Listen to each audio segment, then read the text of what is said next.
You can measure and see how tall they are, how heavy they are, but you don't know very much about it. You don't know anything about what your consciousness is going on, because the consciousness is coming from these spiritual places that you can't weigh and measure. Another thing to drive the point home, on Earth, we have any object, and we drop it, it's going to go down. Gravity. Gravity is in force. So, natural scientists say gravity is everywhere. Is that true?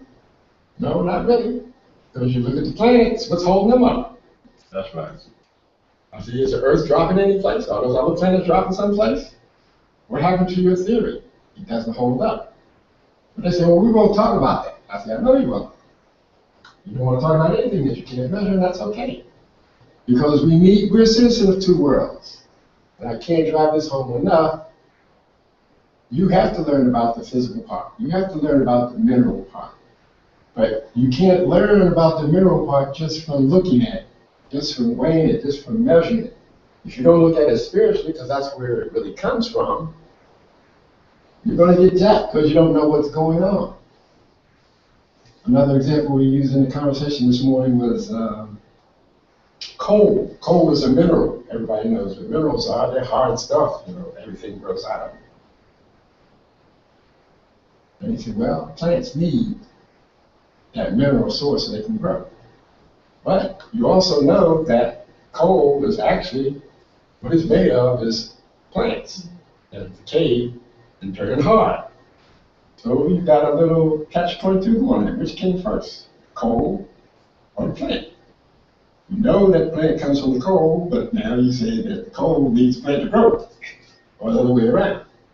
I say, I'm getting tied in the noodle. What do I do with that? This is all about consciousness. This is what astrology puts on the table to study in conceptual ways what each planet is, where it started, and all of that. But if you don't put the consciousness part to it, all you got is a lot of definitions. And you can do a cookbook thing, and it'll work for a lot of people. But if you get into a real situation, a real life situation that they want some answers to, what can I do about this situation? Why is this happening to me? See, the first thing, if you don't know what's going on, it's going to be hard to address it. Mm-hmm. And that's part of what astrology is supposed to do. There's another form of astrology called astrosophy, and it's really called the wisdom of the stars. It's not just the study of the stars, and to get to wisdom, you know, that's a whole lot deeper than just information. Mm-hmm. It takes in knowledge. So that's what we want to give you today. Sun and the moon. Two major lights that everybody has in their chart. The sun is a masculine image, the moon is a feminine image. Everybody has both of these planets. Men gravitate towards the masculine thing, and women, up until recently, they didn't pay much attention to this, they just let the man live this out. And now women are starting to take their own independence and saying, this is who I am, I'm going to stand up in it. Men are beginning to accept the feminine role in themselves, and probably you could say, arguably they're going overboard with the gay thing, dipping in too feminine, and forgetting that they're also masculine. You can't get away from that. That's another subject we're going to talk about. We're still talking about consciousness. You need to balance both of these things. Life is about balance in your consciousness. You have 3 tools that we use, and 2 of them are in the personal level. Feelings, which is represented by the moon. Thinking, which is Mercury. And willing, which is across the consciousness level. Now this little point right here is the point that we're setting up, where every day, probably 365 days a year, unless you stay up a couple of days and don't think about it, is where you go to sleep.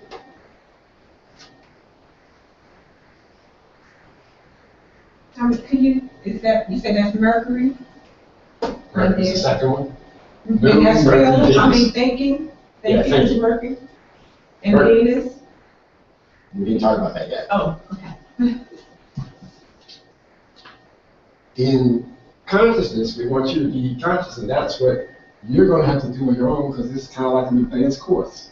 For the people who think that you do, I'm challenging you to show you how great you really are, because you know all this basic information. You don't need me to really repeat it.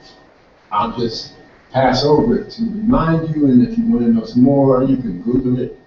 It's all over the internet, or you can get 10,000 astrology books that'll tell you what Mercury refers to in some sign, da. But what you really want to do is take that information in your conversation with whoever you're talking with, or if you're working on yourself, because that's possible, you can be objective enough. But that's another part of consciousness that we're going to address. Biases, everybody has them, and what is that about? But when you have that conversation, you have to get into where that person really is, in their feelings, in their thinking, and what they're willing about. Now, the catch-22 is they don't even know what they will most of the time. So you're going to be able to see a part of them at work that's going to blow their mind when you start suggesting that to them. And they'll say, ooh, how did you know that? I didn't even think about that. I said, that's okay. Another subject. They're thinking. This is something that everybody knows that they do. You know, you might not know anything else in your life, but you know when you're thinking something. And you know exactly what you're thinking, even if it's wrong. It doesn't matter, you know that's what you're thinking, and that's where you're putting your energy and attention. Now, the feelings is the lowest thing in your consciousness. You know when you're feeling something, you don't know exactly what it is. This is what thinking is really for, to clear up this murkiness in your feeling nature.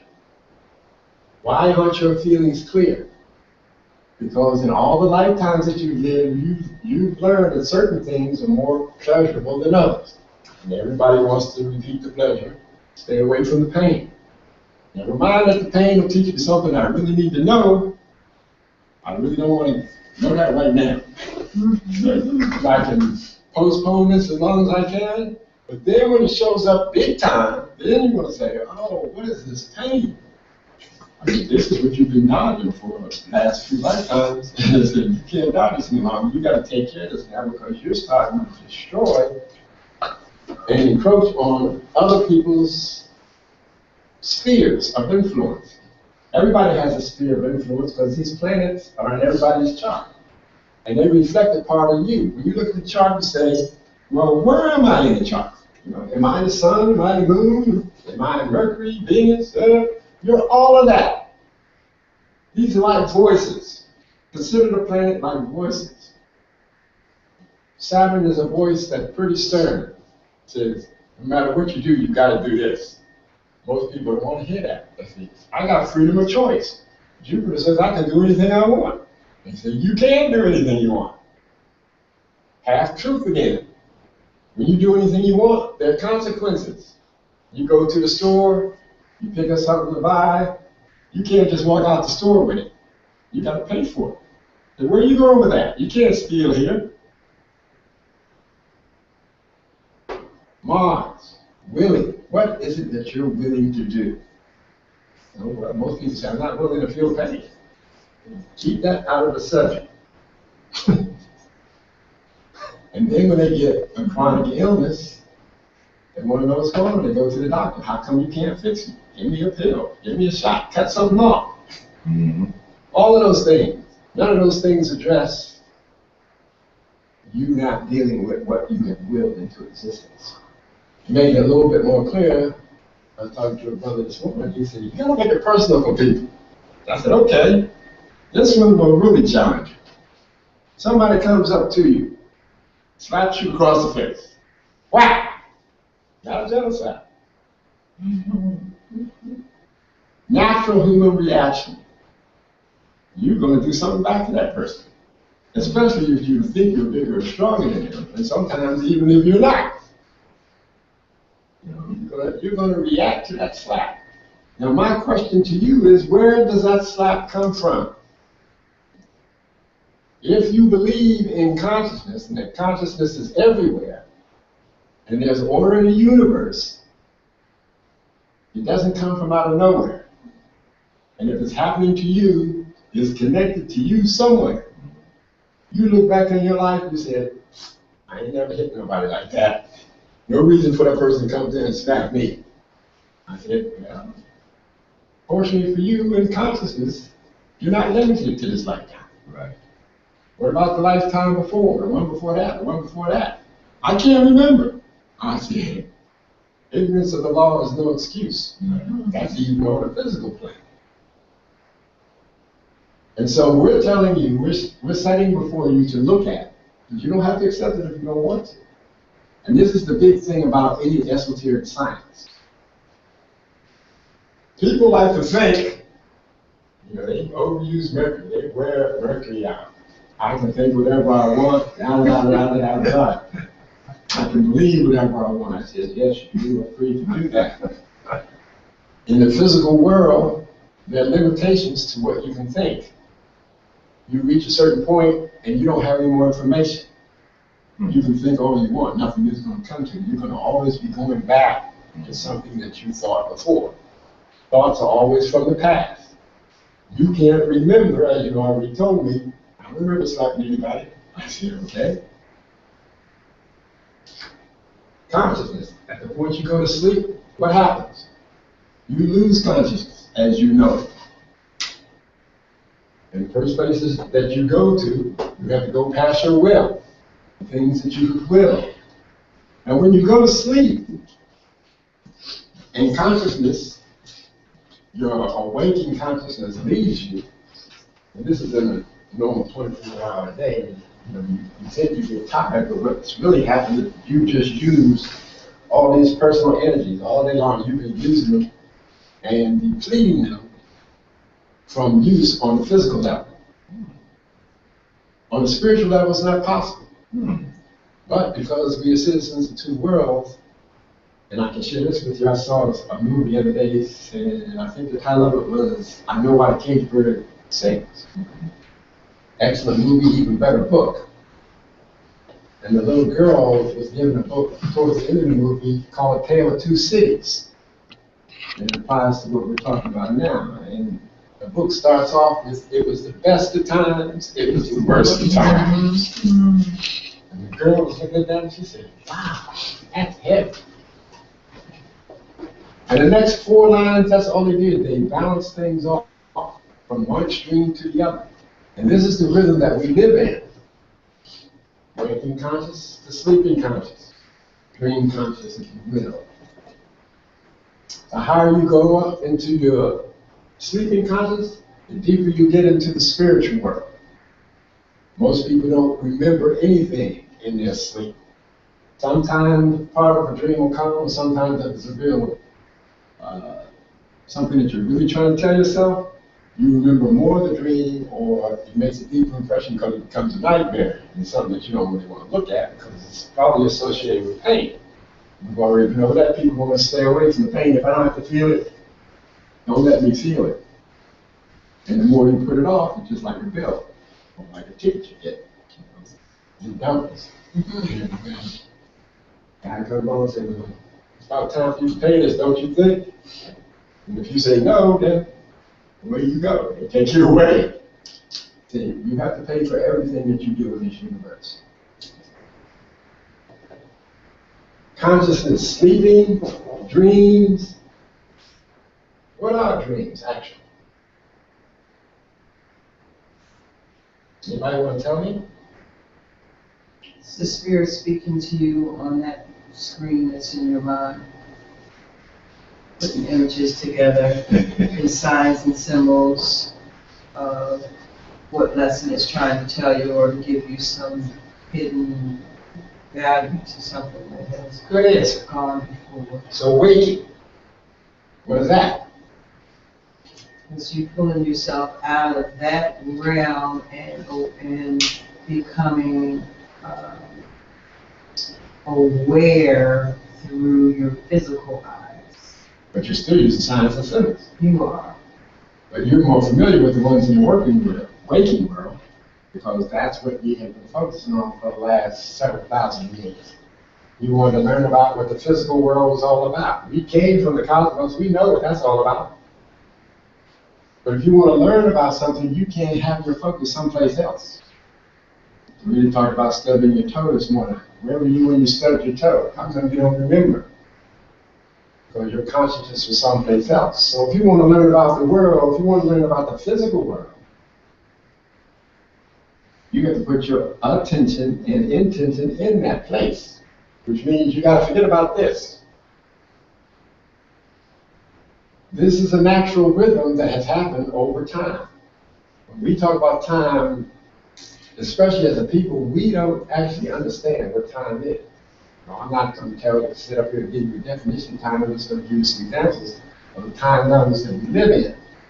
Most of the time, we are glorifying Egypt and the time around there in Africa. Well, there are what we call astrological ages, which is 2,160 years. Every age is that long.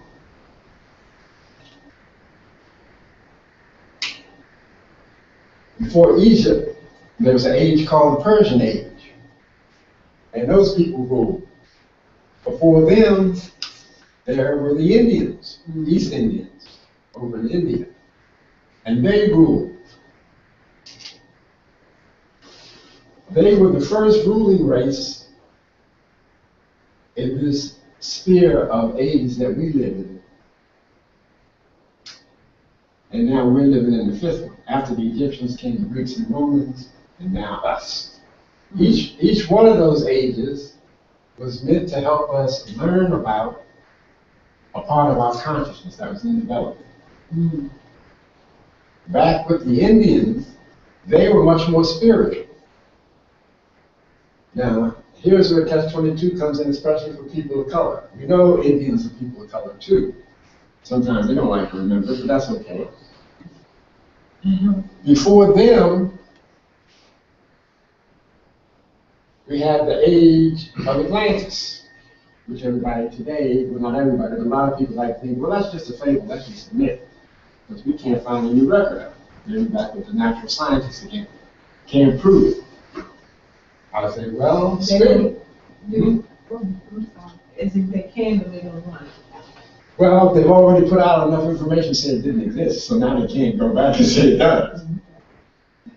But every year that we go on, we keep finding more and more evidence of these places that are offshore of Europe and Africa. It shows that there's something down under the ocean that we didn't have tools that we could look at before. Now we're seeing it. I mean, they found a pyramid off the coast of Portugal. I said, whoa, just tell you something about the age pyramid. Now, everybody in this room used to live in Atlantis.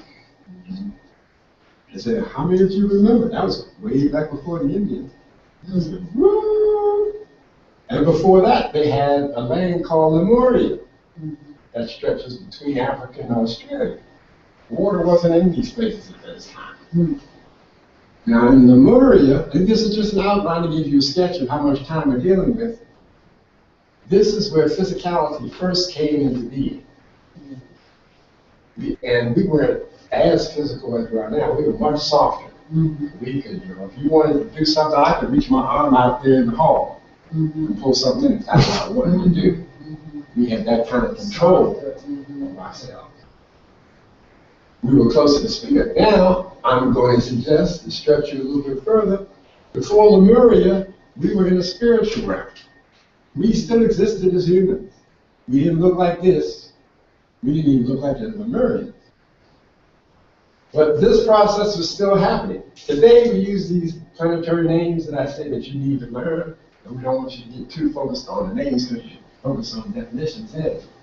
But let's say there was the first embodiment of Earth was called Saturn. And if you could go back to that time, and you had the skills that you have now, and you would look to where Saturn is, you would see nothing. There would be nothing there for you to look at. The only way that you would know that there was anything there is that you would feel heat in some places and cooler things in other places. The places where it was cool, there was no spiritual activity going on. And so that's just what? That existed for a long, long time.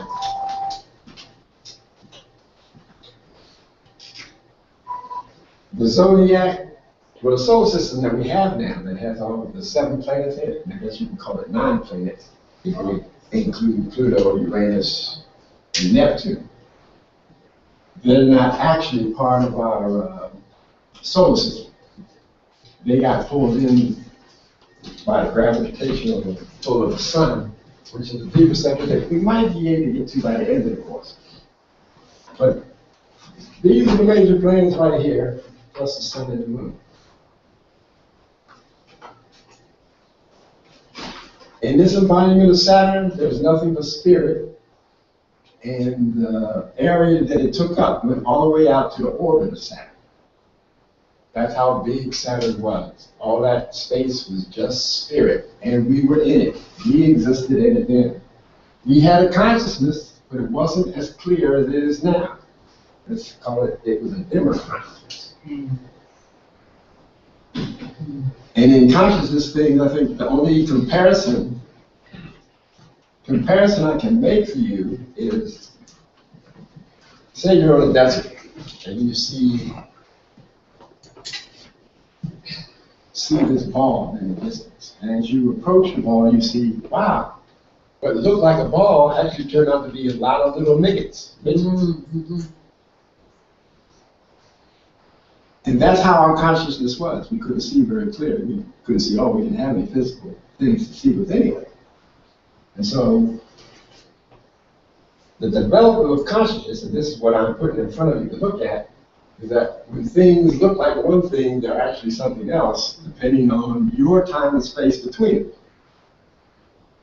Time we've already talked about too. That's an illusion that we've made up so we can tell what time it is. But time can be real too. That's what astrology is. It's a clock. You know, we set clocks by the North Star. Anybody who doesn't know that, they're just uninformed. So anybody who has a watch, they're already in astrology. Because a watch tells you what time it is to do something. And people say, well, my watch doesn't tell me that. Yeah, it does. You go to work, you know what time work starts, you know what time work finishes, you know what time to eat lunch. And this is the sign and symbology of what astrology is telling you. Things are going on at this time. You need to be aware there's time to do this. That's what the energies of the planets are bringing to you. What time is it? The aspects between the planets, that usually tells you, for you, since you're biased, you're always looking for the easy things to do. I want to see an easy angle because I don't want to work too hard. Anytime, like the planets start off in conjunction, and they have this symbology as for conjunction. That's the way two planets are in the same place. Friday, we just had a new moon in Cancer. And so the emphasis is definitely on feeling. Everybody wants to feel good. And the word newness clues you in that it's a start. Things start on the new moon. Now, what is it that you want to start that has to do with your feelings under this new moon? Now, the symbol of this new moon is that it occurred in the 6 degrees of Cancer. And this is another little subtle thing about astrology, that 360 degrees in a circle, and every degree means something different. Every degree is related to all of the 359 other degrees. Your responsibility is to find out, what is that? Interesting. What do I think when I see the sun and the moon together? That This is the month of June. Cancer, being in the moon, is about to be in the sun. I've never, is it the month of June and then July? Isn't that's the sun sign at the same time? Is that something? That's a conjunction. That's a new moon. So you got a new moon in Cancer, and then the sun is in Cancer. That's what a conjunct is. They're in the same they're in the same house? They're in the same point. Same point, just like when you go to sleep. Same point, meaning degree? Right. Okay. Same point. Same sphere, same area, because all of those things are signs and symbols, remember, for intelligence. You don't see them, but you can relate to the signs and symbols.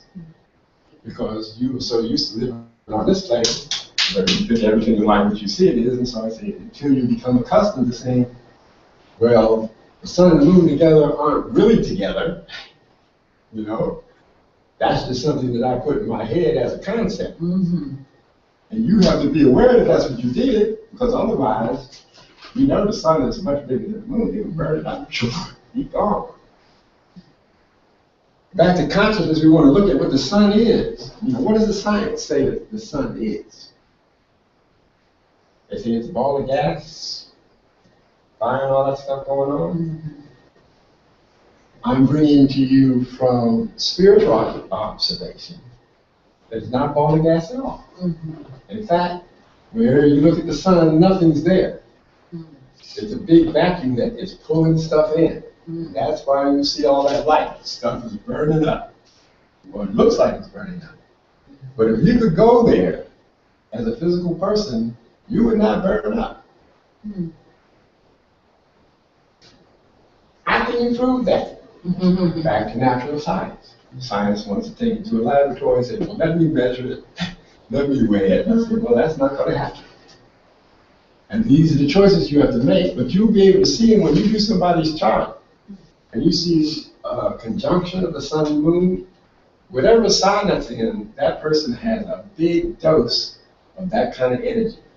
Because in astrology, what is actually happening, when somebody says that, say you're a Cancer, when the sun covers Cancer, that means that that energy is blocked off. And the person can't get to it.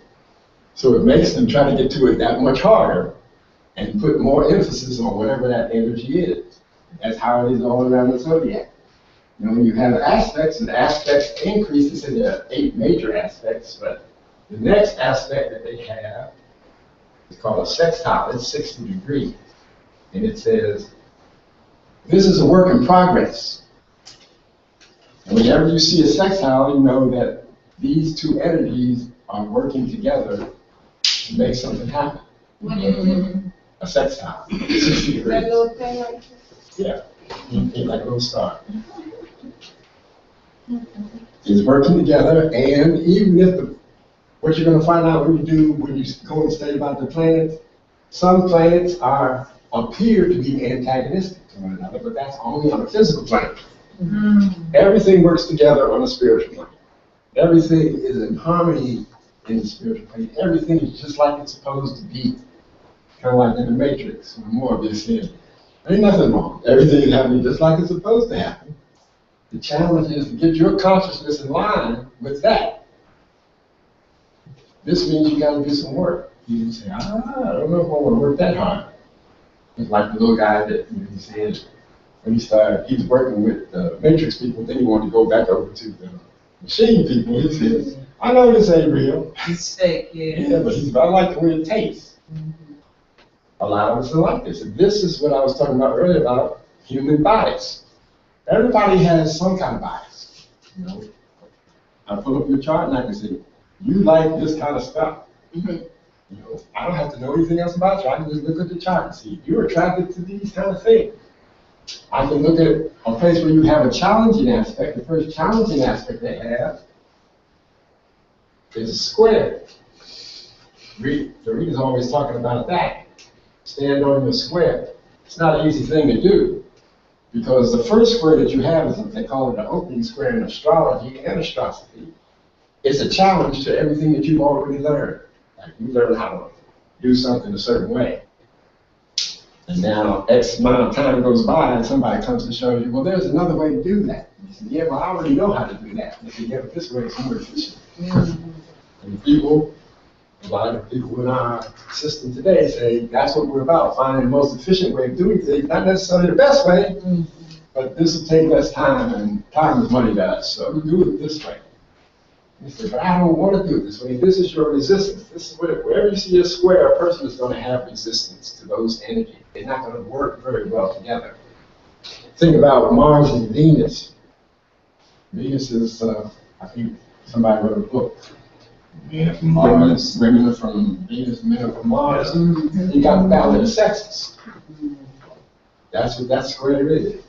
Those two energies are not working together because one wants to have precedence over the other. They don't want to work in harmony. The sun relates to Mars, moon is closer to Venus, the masculine and feminine principles. This is echoed throughout astrology. Each one of the planets have a gender. You have to remember the gender is going to be in contrast to whatever it's paired with. And the planets are paired just like they pair here in your consciousness. Venus is paired with Mars, Mercury is paired with Jupiter, the moon is paired with Saturn. Those pairs are like classical pairs, they always are working together either from good or ill. The choice is yours. The aspects that show up in astrology say whether they work easily with one another or not. People say, well, why don't I want to have nothing but trines in my chart? I want to live an easy life. You can do that, but you won't be motivated to do very much. You think everybody's supposed to be doing stuff for you. We see that in the society that we live in. People say, get them to do that. They know how to do that better than you do. Da, da, da, da, da, da. Over it goes. So squares are actually good because it means that you have to do something. Astrology has what they call opening aspects and closing aspects. Anytime the faster planet is moving away from the slower planet, that's called an opening aspect. You have opening sextiles, opening squares. The major aspect after the square is a trine. That's easy energy. And so the further that the planet gets away from this conjunction point, because this is the start of a cycle, of every cycle is a conjunction, the further it gets away from the planet, the more it knows, because it's traveled around 120 degrees a cycle, whereas here it didn't hardly know anything. When it was conjunct, all it knew was where it was. And this is where your consciousness is when you have a conjunction. Your consciousness is concentrated on whatever those planets are. If it's Mercury, you're probably a pretty smart person. You're thinking it's the bomb. If it's the moon or anything, you're really big on feeling. But you find out as you live, because the planets are always moving, that your consciousness needs to be moving too. And to the extent that you resist that, you're going to build more squares in your chart. This is the reincarnation theory that people say that they don't want to believe in. But it's like that everything goes around in the cycle and comes back around. Wait a minute. Okay. You said you just can create more squares in your chart. I resist. By resisting, which means that by consciously allowing one work, you create more trines in your chart. They will happen. This is part of the rhythm that happens, like sleep. You go to sleep every day whether you want to or not. Right. So these rhythms are going to be created from conjunction to sextile to trine to square to opposition. And then they're going to wind down on the other side, trine, square, closing sextile, back to a conjunction again. Now, a conjunction at the end is different than a conjunction at the beginning. Because a conjunction at the end says you're just starting on a road, you don't know where you're going, or where you know where you want to go, but all you know is at that point. When you get around to like 358 degrees, you've gone all the way around the circle. You know, you have experienced, whether you want to remember it or not, you've experienced all of those things on the circle, according to how these planets are lined up in your chart.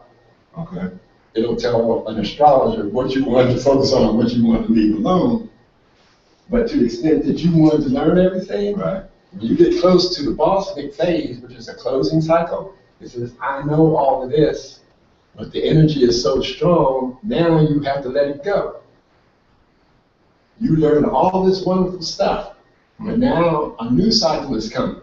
This is like the age of Aquarius that everybody's always talking about, and they want to believe it's here today, but it's not. We're still in Pisces. We got 1,400 years left in Pisces. People don't want to hear that. They say, I saw the Broadway play Hair. They told me it's happening now. It's your choice to believe it or not. You know, you can believe whatever you want. And this is the truths versus the lies versus the half-truth. What are you going to go with?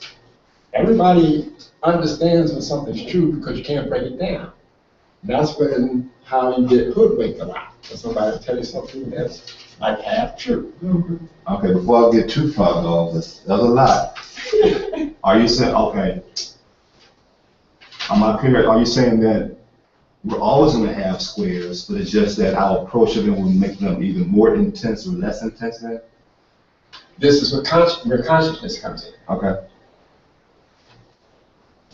An aspect appears to be more intense the closer it is to being exact. Because it says, when an aspect is exact, you have to do something here. Okay. You can either run, you can figure out what's going on, or you can act like it's not happening. The choice is yours. It's like you're walking down this country road and a big rock falls on your foot. Mm-hmm. And you say, that hurt. I can't get my foot out. Another person comes along and they said, there's a man eating line about 10 minutes down the road. I gotta go. You gotta decide what you're gonna do to get out of the situation now. You don't have a whole lot of time, like if it was like 15 degrees away from being exact. This is about to happen right now. So to your consciousness, it's going to appear more intense. To the person who just told you that, they don't have that square aspect. They said, I got something else I got to do. And so they're going to leave because, as far as they're concerned, they're not part of you. For whatever reason, they want to think that. But they don't have the square aspect, so it's not going to be intense to them. They don't feel the excitement that you feel like, I got to do something right now. I can't wait.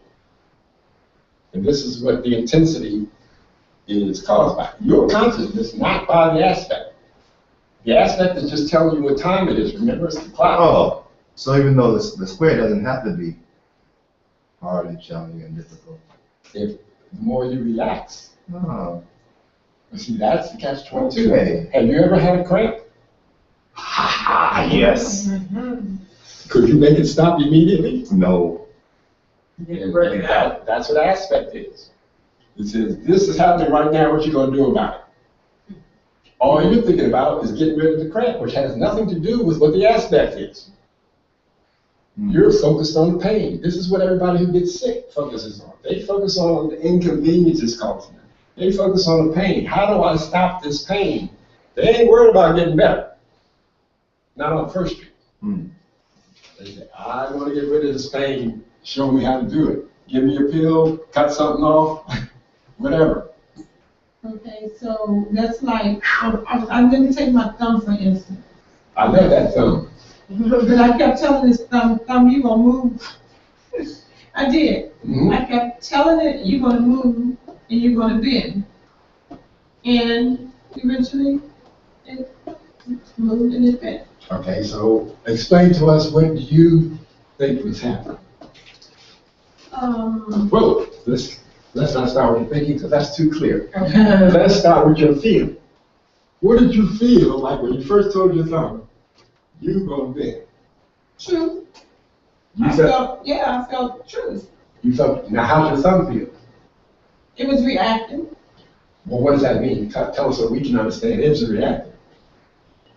If somebody smacks you, you react to that, but that's not the kind of reaction we're looking for. So if your thumb is reacting, is it going along with what you said? Yes or no? Yeah, it is. No, when you first told it, did it bend automatically? When you said you're going to bend? No, but I felt. No, that's okay. All That's right, good. okay, yeah, it did. And this is what we're talking about. This is the actual thing that happens like his cramp. Yeah, I want to get rid of it, but right now, it's not happening because it's not in your consciousness and you're not focused there. It's like you're really talking about your toe. When did you stub it? I don't remember. It's not about all of that. It's the sign and the symbol. It's like all those stars that you saw in the sky. Signs and symbols. That's not what's going on. What's going on is in your consciousness, not even in your thumb. You know how you respond when you eat sugar? You say, oh, I'm sleepy, or I need whatever, or I had too much sugar, or you get this. That's something that you know, so you know what time it is at that point because your body lets you know, your system sends you signals. But Like- before that, there's nothing there. Like No you don't consciousness. even, right. And that's the major thing that we have to always remember. What is consciousness? Because when you forget that, you don't have to worry about none of that. Because you're not going to be thinking about it anyway. What was that? It's good. It's good because every day you go through this point going to sleep. You go through the spirit world, you come back, and then you wake up. And then you go back into your daily waking life, and you go through all those signs and symbols, not knowing what they are because you think there's something else is going on in life. Oh, she looks good, he looks good, I want that car.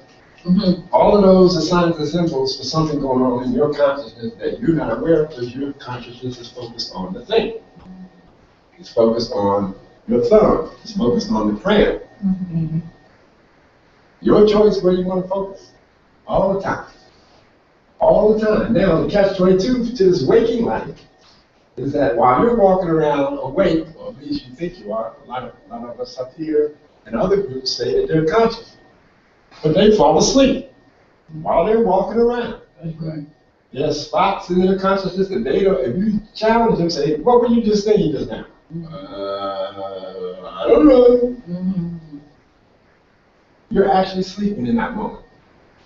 And those moments come a lot more times than we would like to realize. What astrology tells you, or it puts the information in front of you for you to disseminate and discern what part of it you think is true, is that you're falling asleep all the time. Even when you think you're awake.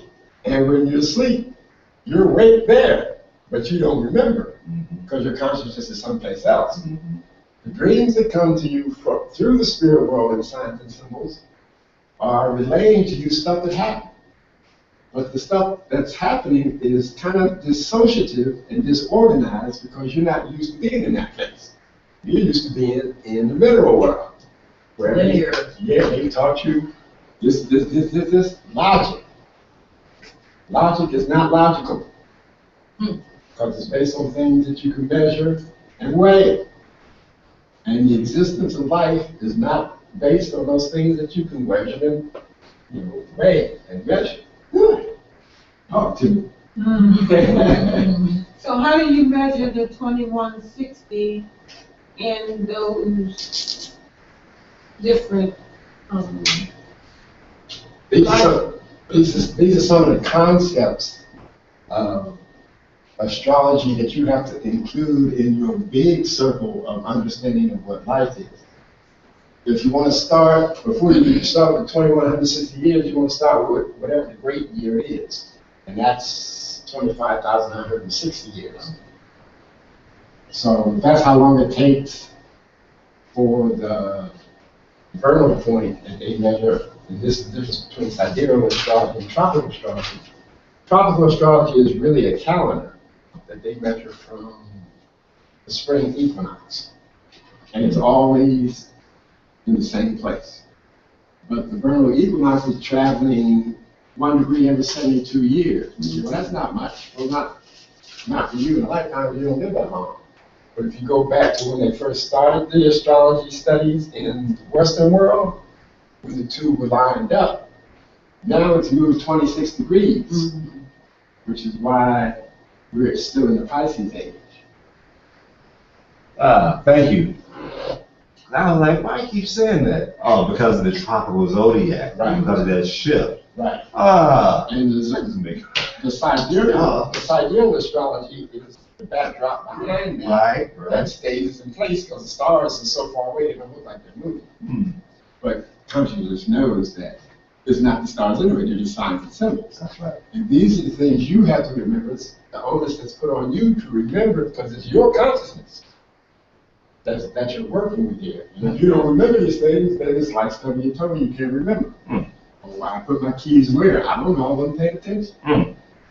Well, how, I mean, that's a big awareness. Woo! Come on, sister.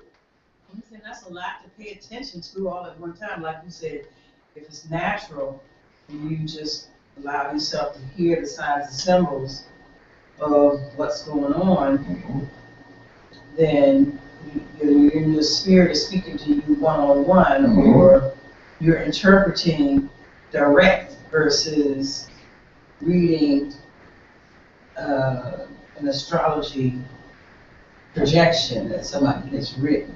Because you actually have control over To do or not to do, that is the question. To be or not to be. Well, that's part of the question. Part of it. Okay.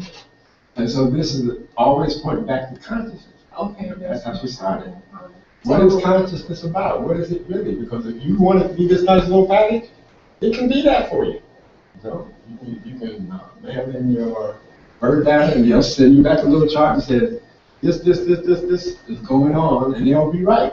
That won't be the whole story, but they'll be right on with the stuff that they're talking about. You have a lot of influence at all times. That's right. As much as you allow. Right. Because this is a tip that Dorita said, and I was surprised because she doesn't do astrology, but she said, you're really supposed to be able to master those influences. You don't have to do those things just because you were used to doing nature. Because actually, if you were born from all these things, you had to pass through all these intelligences on the way to Earth. All they're telling you is this is what you did before. You want to repeat this now? Because it's a different age. You know, when you were living back with the Greeks, they didn't act like you're acting today. So if you don't want to keep doing that, it doesn't work. It worked for them. But it's a new day. You know, back in Roman times, yes, what we call Christian times. John the Baptist is telling people times have changed. You need to change your thinking. People didn't know what he's talking about. They weren't very intellectual like us. They didn't really care. They said, whatever. And so when this guy, now Yeshua comes along and he starts putting more information in about what the changing of the times is about, the system that was in place says, I don't think that's what we want to hear. We need to shut this down. And this has always been a factor for me. And people think that the Romans started Christianity. I think they were persecuting for over 100 years, putting them in the circus maximus. Lions and tigers and bears, oh my. Gladiators.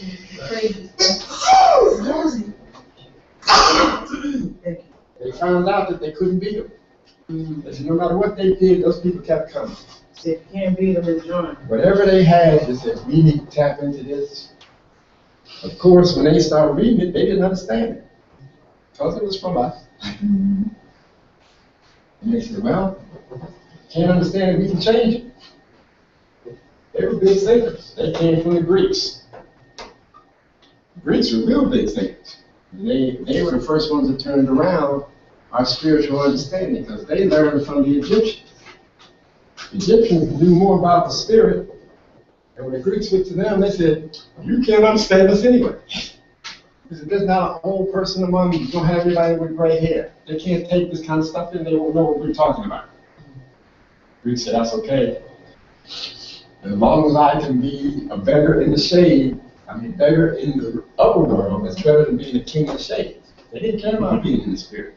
They said, the physical world is what's happening, that's where I want to be. The Romans took it up, they said, yeah, you're right. And we're going to take control of that physical world. And they've been doing that ever since. We're past the halfway point of that consciousness, because that's what Pisces age was about, learning how to trade. You know, the original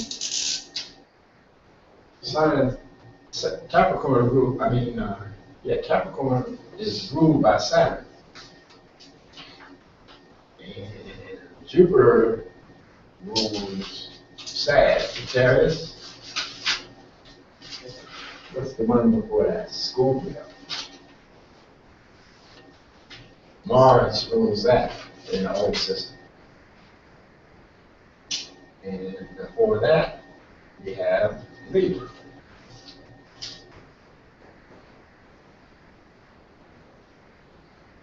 On the physical plane, when man first started out, I told you in Lemuria, people were hunters and gatherers.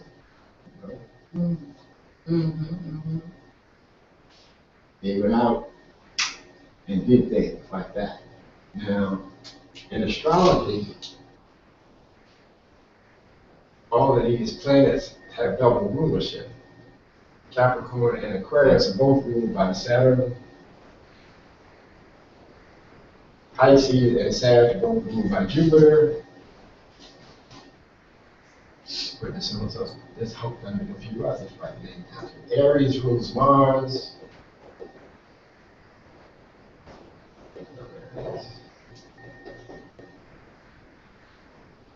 And Taurus. Virgo, Gemini. Hmm? Oh, for the Mercury. Mercury is, Virgo, Gemini. Is it? yeah. Gemini, Virgo. Now the moon, Cancer or Sun? no, that's all. Just Cancer. Just Cancer. Just Cancer, and the sun is only Leo. Those are the two lights. The mother and father principle, masculine and feminine principle, they don't have duality. They are the duality, the sun and the moon. People's consciousness change as the vernal point moves through these signs. They went from hunters and gatherers to become farmers. And then after they learn how to farm, they have to learn how to exchange things with each other, trade. If you go back and do the math on these 2,160 years and put them in the ages as they come back, you'll start understanding what we call evolution. Contrary to a lot of things that we're educated by today, when people are saying, well, this civilization, yada, yada, yada, yada, they did all of this. Well, they did do those things, but it wasn't for the purpose that they're talking about. All of this is a conditioning of our consciousness to become more aware, because we're coming from a dim consciousness where we knew a whole lot of stuff and just wasn't clear until where we are today. We don't know very much, but it's a lot clearer. There's a microcosm of that in our human evolution, meaning, for instance, we had the industrial age, we are in a technology age now, but on a shorter cycle of our dimming down, I guess you could say. Now, all that stuff is repeated. It's always repeated. It's the same symbols always coming up and going down, coming up and going down. Like going to sleep and waking up. Mm-hmm. It's the same rhythm. Every day. Get into the rhythm so you know where you are. Mm-hmm. Now, most of us don't remember what we dream because when we pass this point, we lose consciousness. When you lose consciousness, and I guess this is more in the religious schooling, that you learn to have an etheric body and a physical body, and they're always together until you pass out of this plane. Then your astral body, which is the star body that you're born in, that remembers everything that you've done, and your ego, which is do you have a question? Okay. Your ego, that is the youngest member of that four-member family, is learning how to put all this in order. Well, what are four members of that family? Ego, Astral, or some people call it the soul. And then you have the physical body and the etheric body. Oh, okay. So all of these. All of those are make up spiritual. your body. Yeah. Huh? All of those are spiritual attributes of your body. You can't see any of them with your physical eye. What happens when you go to sleep? The astral body leaves the physical and etheric, and you can tell when somebody's asleep because you know they ain't there. And they say sleep is like a little death. You can look at a dead body and see there's no life in that. There's a word in French for that. As a matter of fact, sneezes and that kind of thing. That's what people say. God bless you. Mm-hmm. Those things are some little deaths. They call them Petit mal. When your soul is leaving Or your something like body, that. they Like a little bless death. you, because when you sneeze, that's to say your soul is leaving your body. Well, I know that in certain cultures, when they bury you, they actually shake you to make sure that the spirit was loosened from the physical container. You know. Yeah. But they buried you anyway. That's the catch-22 to all life. Just when you think you knew you were safe, then you find out what the truth really is. What was that Roman guy, Pilate, wanted to know, what is truth? So don't bring that in here, I don't know what you're talking about. So when we say we can't, You don't. I didn't say you couldn't. no, okay. Hey, you make me think. Well, Let me try to bring back what I Don't was try to thinking bring it back. It's right there. of. dream. Unconsciously, we can't see the big spectrum because we are so busy operating the unconscious, right? To the Unconscious, what does that mean to you? unknowing. All right, so if you're unknowing, then I'm questioning, what are you talking about? If you don't know that this is going on, you don't know that it's going on. It's not that you can't know, you just... Right, but we make ourselves think that we can't know. Correct. Because we think it's impossible. Are you ever unconscious? Well, we think it's impossible for In a dual us citizenship, to, in a dual citizenship, in this body, in this mineralized body, when you go to sleep, your consciousness ceases, as far as your mineral body is But concerned. also sleep is a rebirth. I mean, That's true, but on the spiritual, Recharge, regenerate, Regenerate. re-energize. and to be back in the Lemuria, there was no death. Mhm. You know, spirit doesn't know death, doesn't exist. And this is one of the secrets of alleged Christianity, is that Yeshua came back to tell people, because all those gods over in the spirit world didn't know what death was, because none of them had ever died. How would they know about it? There was one spiritual entity who knew about it, and he said, I can use this, to get me a little select group of people, and we can control a whole lot of stuff. Because people don't know about this, because as time passed by, what they did have was changes of consciousness, because this rhythm has always been going on. Sleep, wake, sleep, wake. The more time passed as we went through those 25,000 years, and then another whole cycle came, and if you can hear it, I told you there was that Saturn period, and after that, the sun left the earth, and we had a sun period, and the best spirits went with the sun. And the earth became a hard place. That's when it started becoming into a mineral and got into that Lemurian thing. Then the moon left the earth. Moon used to exist somewhere out there around Australia, in that ocean there. And when the moon left, that's when we had the deluge. That in evolution has a great flood. All the civilizations say there was a great flood. They don't give the dates and times of it, but everybody says this is what happened.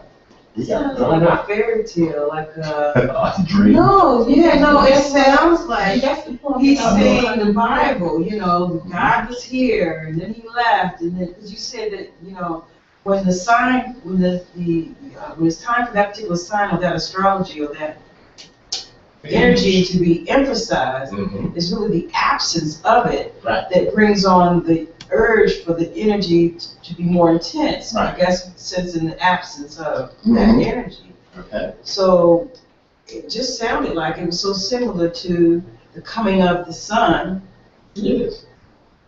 Because S-O-N or S-U-N. it was foretold thousands of years before he came. In the Persian area, I think it really started in that age, that this guy named Zarathustra, who is not the historical one that everybody reads about on Google and stuff, but there was a personality that really existed, and he learned all of the things spiritually, and then he prophesied. And then he had students that took his name that made it look like he lived a long time, that kept the prophecy alive all the way down through. And if you can hear it, he was one of the two Jesus children that were born. He was one born in Matthew, another one born in Mark. Luke. So it gives you that duality again. that we are citizens of two worlds, but we don't know how to work that out. Allegedly, that's why he came to show us. He says, but since the Romans hijacked our story and changed it because they didn't understand it, it led us to start believing in materialistic concepts. They made your fairy tale saying that there was a virgin birth. There was a virgin birth, but it didn't happen with the birth of Jesus. It happened when he was 30 years old, because there's no man involved in that. The renewing of his mind. There's more than that. There's more than that. There's more than that, because this is not really astrology, but I guess it's the Magi were at the verse. I can tell you this part is that Yeshua had a discussion with his mother just before he met John the Baptist. He was walking around because he was all perturbed, because he looked around the city, looked around the countryside, and he saw all these great memorials where people used to worship and stuff. And when he looked, because he had clairvoyance, he could see demons on all the places where people used to worship. And he felt bad for those people because he could see that they couldn't see him. And his heart went out to him. When they saw him, they could see that he had something that the rest of them didn't. And they wanted to make him a priest. But he was on his way to meet John, even though he wasn't totally conscious of it. He was probably in this rhythm that's going on, because he was in one of these mineral bodies. When he showed up with John, John made the announcement, behold, the Lamb of God, whatever that's supposed to mean. Then something to him, and it's an occult, esoteric saying that came way back from Zarathustra. The consciousness that came down, he saw it as a dove in your fairy tale. But that's part of the sign and symbol that we can tie into astrology. That consciousness came down, and Zarathustra, who was in that Yeshua body, left. So now the consciousness that's in Yeshua is totally spiritual, but it's in a physical body. Now this is kind of challenging to some of the stuff that we teach up here. I believe it's because we don't completely understand it yet. It's a lot, like you said, that's a lot to take in. Why should I believe this instead of what this other book is telling me? That's because I'm going to put in front of you to choose the stuff that those other people talk about, stuff that they've measured, stuff that they've read in out of caves, which when the record verifies what the spiritual investigation was, then it's cool. But if it doesn't, I'm going with the spiritual thing that the people that I am familiar with, that I know is spiritual, they say this is what they saw. I'm working on it so I can see it too. So then I won't have to tell you that this is something that I heard, this is something I saw too, but I believe that's how it happens. Because it's like, that's your birth. A couple hundred years from now, who's going to know that you exist? And people are going to say, Precious never existed. That's just a myth. We don't have no record of it. We don't have a clothes, a picture, or anything. How are they going to prove it if they're not spiritual? Yes, sir. Did you say that you weren't there, but you know people who are at that level that were there that told you this is what happened at the birth, and you're working on getting a appointment to be there to say, oh, I know people that can see. That can see spiritually. Right. And the things that they have shared with me that I can verify, they've never been wrong. Okay. And one of them, he's passed. In fact, he passed before I came along. He told the natural scientists, he said that there are certain gases that exist in the head of a comet. This is back in 1902. We didn't have the instruments that we have today that can rectify it. The scientists laughed at it. They said, no way for you to know that, that ain't true. 17 years later, they developed the technology. What gases were in the head of a comet? They weren't just the gases that he said, but they were in the proportion that he said they were. He said, spiritual science is always ahead of natural science. And natural science will eventually catch up. But until it does, You have to make a decision who you're gonna go with. Because anything that a spiritual science tells you, it can be verified with logic. You can understand it. Yeah. Anything that a natural science tells you can be verified with their experiments for a certain amount of time, then they're gonna change. Because it's not stable, It's those flawed. things change. It's not the whole truth. Okay, that's it, it's a moving object. So you have a decision to make, and this is back to consciousness again. You have to get in rhythm with your consciousness. I was looking at what?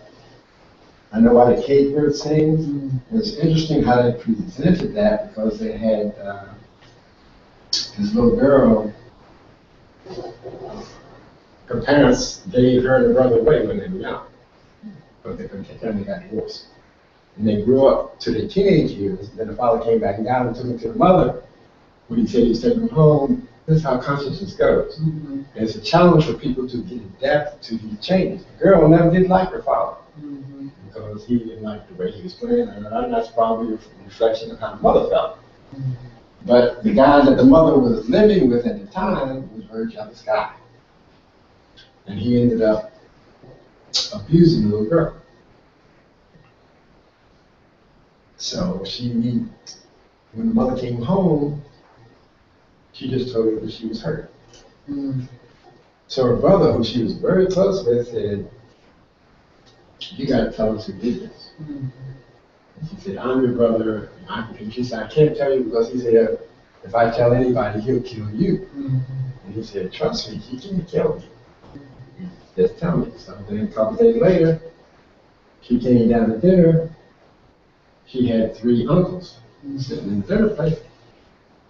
Police was in there talking to Mom, saying they found this guy out in the parking lot someplace. And so she said, "Well, what happened to him? Is he hurt?" He said, "Oh, he's dead."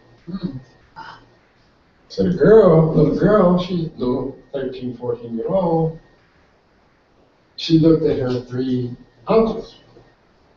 And they just looked at her like they were kind of, guilty. One of them winked at her. So he said, "We told you, we got your back. Anything anybody try to do something to you, we're going to take him out." She had been raised by a grandmother who was a card-carrying Christian, I guess. And so she told her all the proper things she was supposed to know. Bottom line is, she knew that she was responsible for this guy's death. That's how she felt. So she said she was never going to talk to him. Because by her opening her mouth. When she says herself, I'm not going to tell you. No, Because she made whatever true in her mind. But yeah, and he said he's not gonna kill me because I'm gonna have him killed, or I'm gonna kill him. So all of that is about being conscious. You can take that anywhere you want. The bottom line is, she now not talking to nobody. So her mother couldn't handle that, sends her back down to the grandmother. Christian. Grandmother told her she didn't have to talk when she didn't want to. So whenever you get ready, when God moves you, so be it. She happened to have a teacher that gave her this Tale of Two Cities. And she said that Tale of Two Cities had such powerful words in it that it's really good to read it, but it's better to read it aloud, because when you hear your voice, when you speak your speech, that's when something really gets beautiful. So when she started reading the book in front of her grandmother, she started reading it aloud. And she was able to talk again because she had a voice. Challenging thing in the movie, once her grandmother had taken some abuse from these teenage Caucasians. And she came out when they left. She said, "Why did you do that?" If it was me, I would have spit on them, told them to get off our land. Grandma snapped her. I said, "Wow, getting into reincarnation, but we won't go there." And she said, "You need to learn. You think those people won't kill you? You think that those men won't find you on the road and abuse you?" He said, "That's who they are. That's what they'll do. So you have to learn how to survive first." This is the state of consciousness that lived in grandma, because that was her experience. Whether that would happen or not, that's not for us to make the call. But what we're talking about tying to astrology is everything is your experience. Everything's in your consciousness, and you make it what it is. Word came down, they had to stop singing the Negro national anthem. Because white folks didn't like it. It didn't fit into their educational system. When she graduated from high school, this Caucasian came and said they were going to build something out there where they could learn how to cook and run track and play football. And then he left. She was a valedictorian, stood up and said, speaking in her voice, like she learned from Tale of Two Cities, she was citizen of two worlds. She said, it's nice and think I did all that stuff, but I'm not going to be going to that school. She said, because I want to do more than learn how to cook for somebody. She said, I'm not going to run track either. So I'm going to use my mind. She said, now I'm going to sing the Negro national anthem, and anybody wants to sing with me can do it. So she started singing.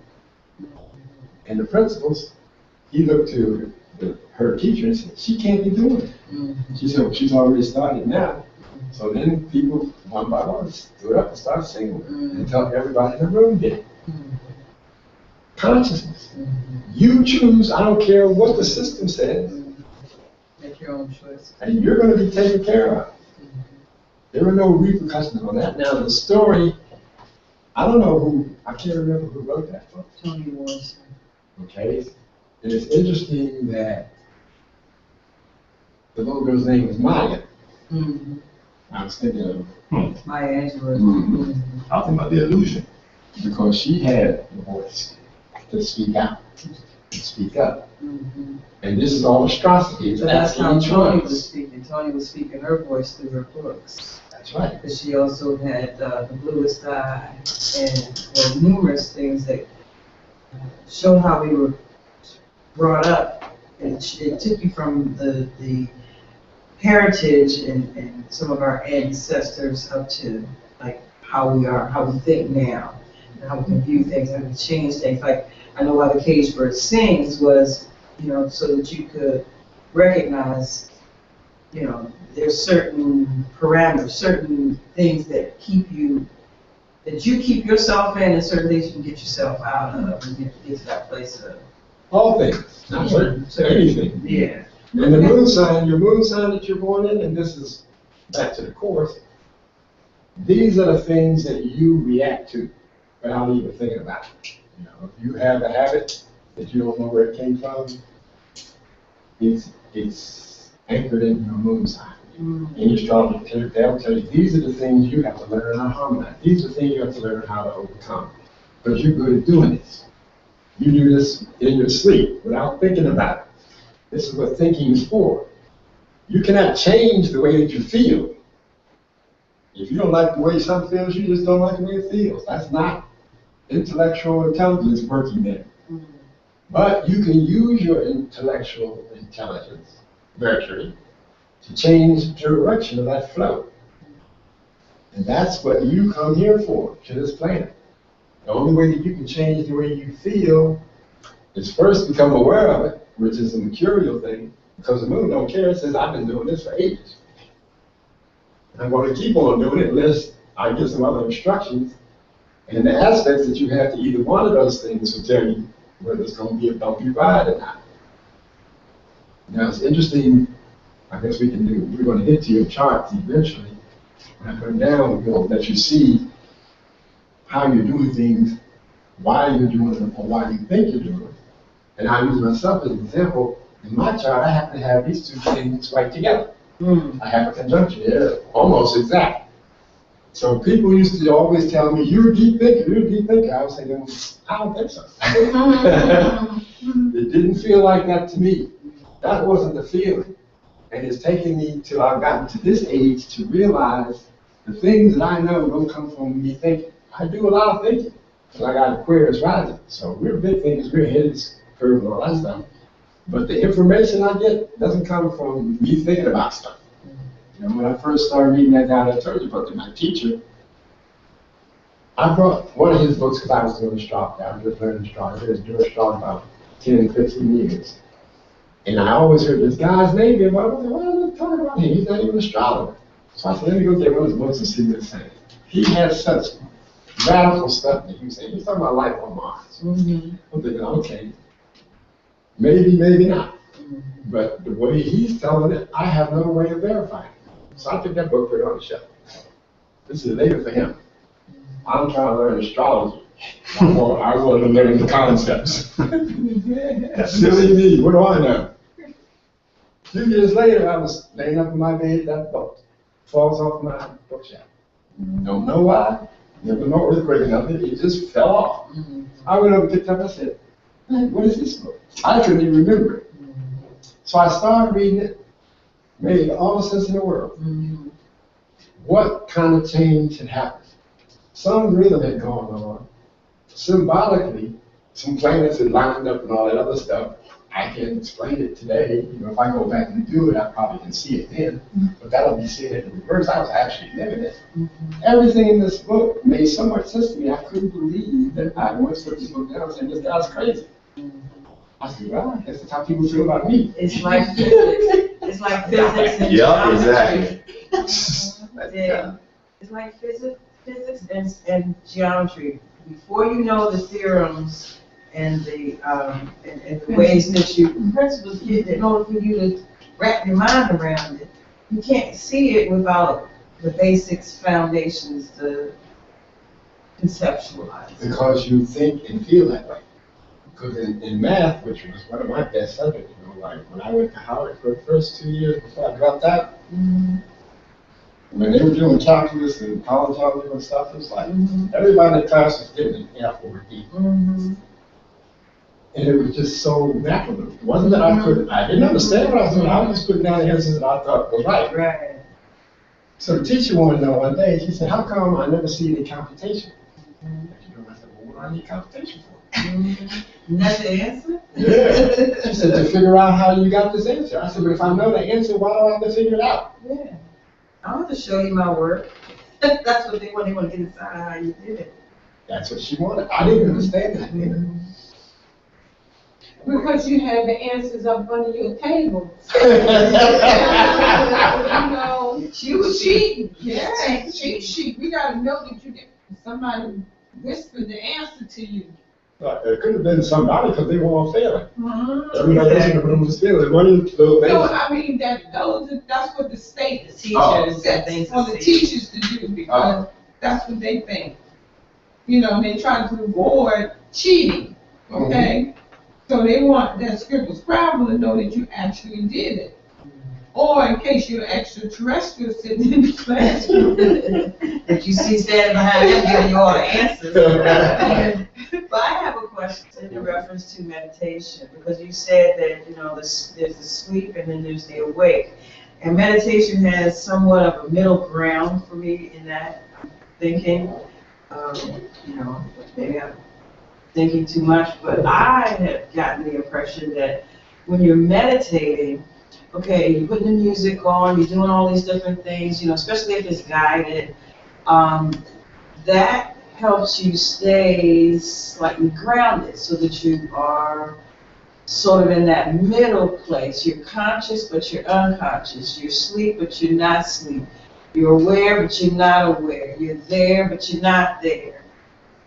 So I'm thinking that that's like, you know, you being able to get to a place where you can, I mean, meditation is supposedly a time when you're given answers or given, you know, whatever secrets of the universe or of your life, you know, or you know, if you go into it with a question, you can come out of it with an answer. You know, I mean, am I in the right vicinity when I'm having this thought?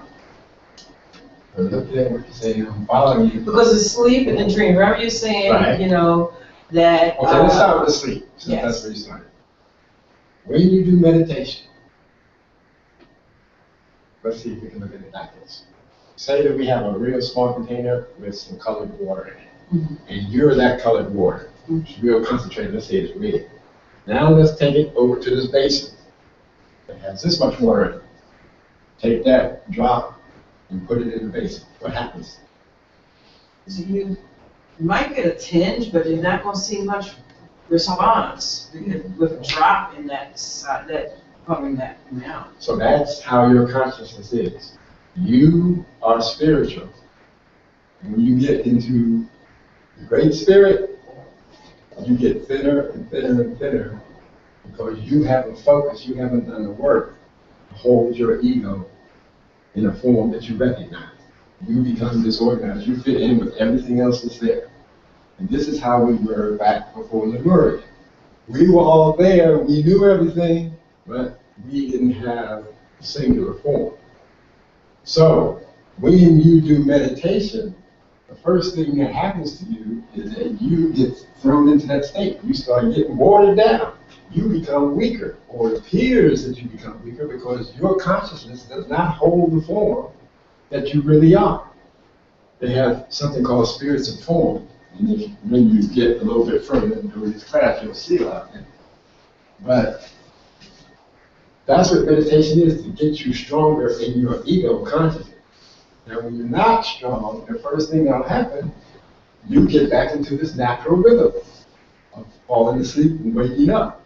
But the first thing you go to is sleep, which is the cessation of what you know as consciousness. So you start getting sleepy when you first start doing meditation exercises. A lot of people just don't get sleepy, they fall asleep. Because that's a natural thing. It's part of the natural rhythm we always are living. The practice of meditation is to get you aware that that's what you're doing so you can learn how to use your will instead of talking so much, like I do.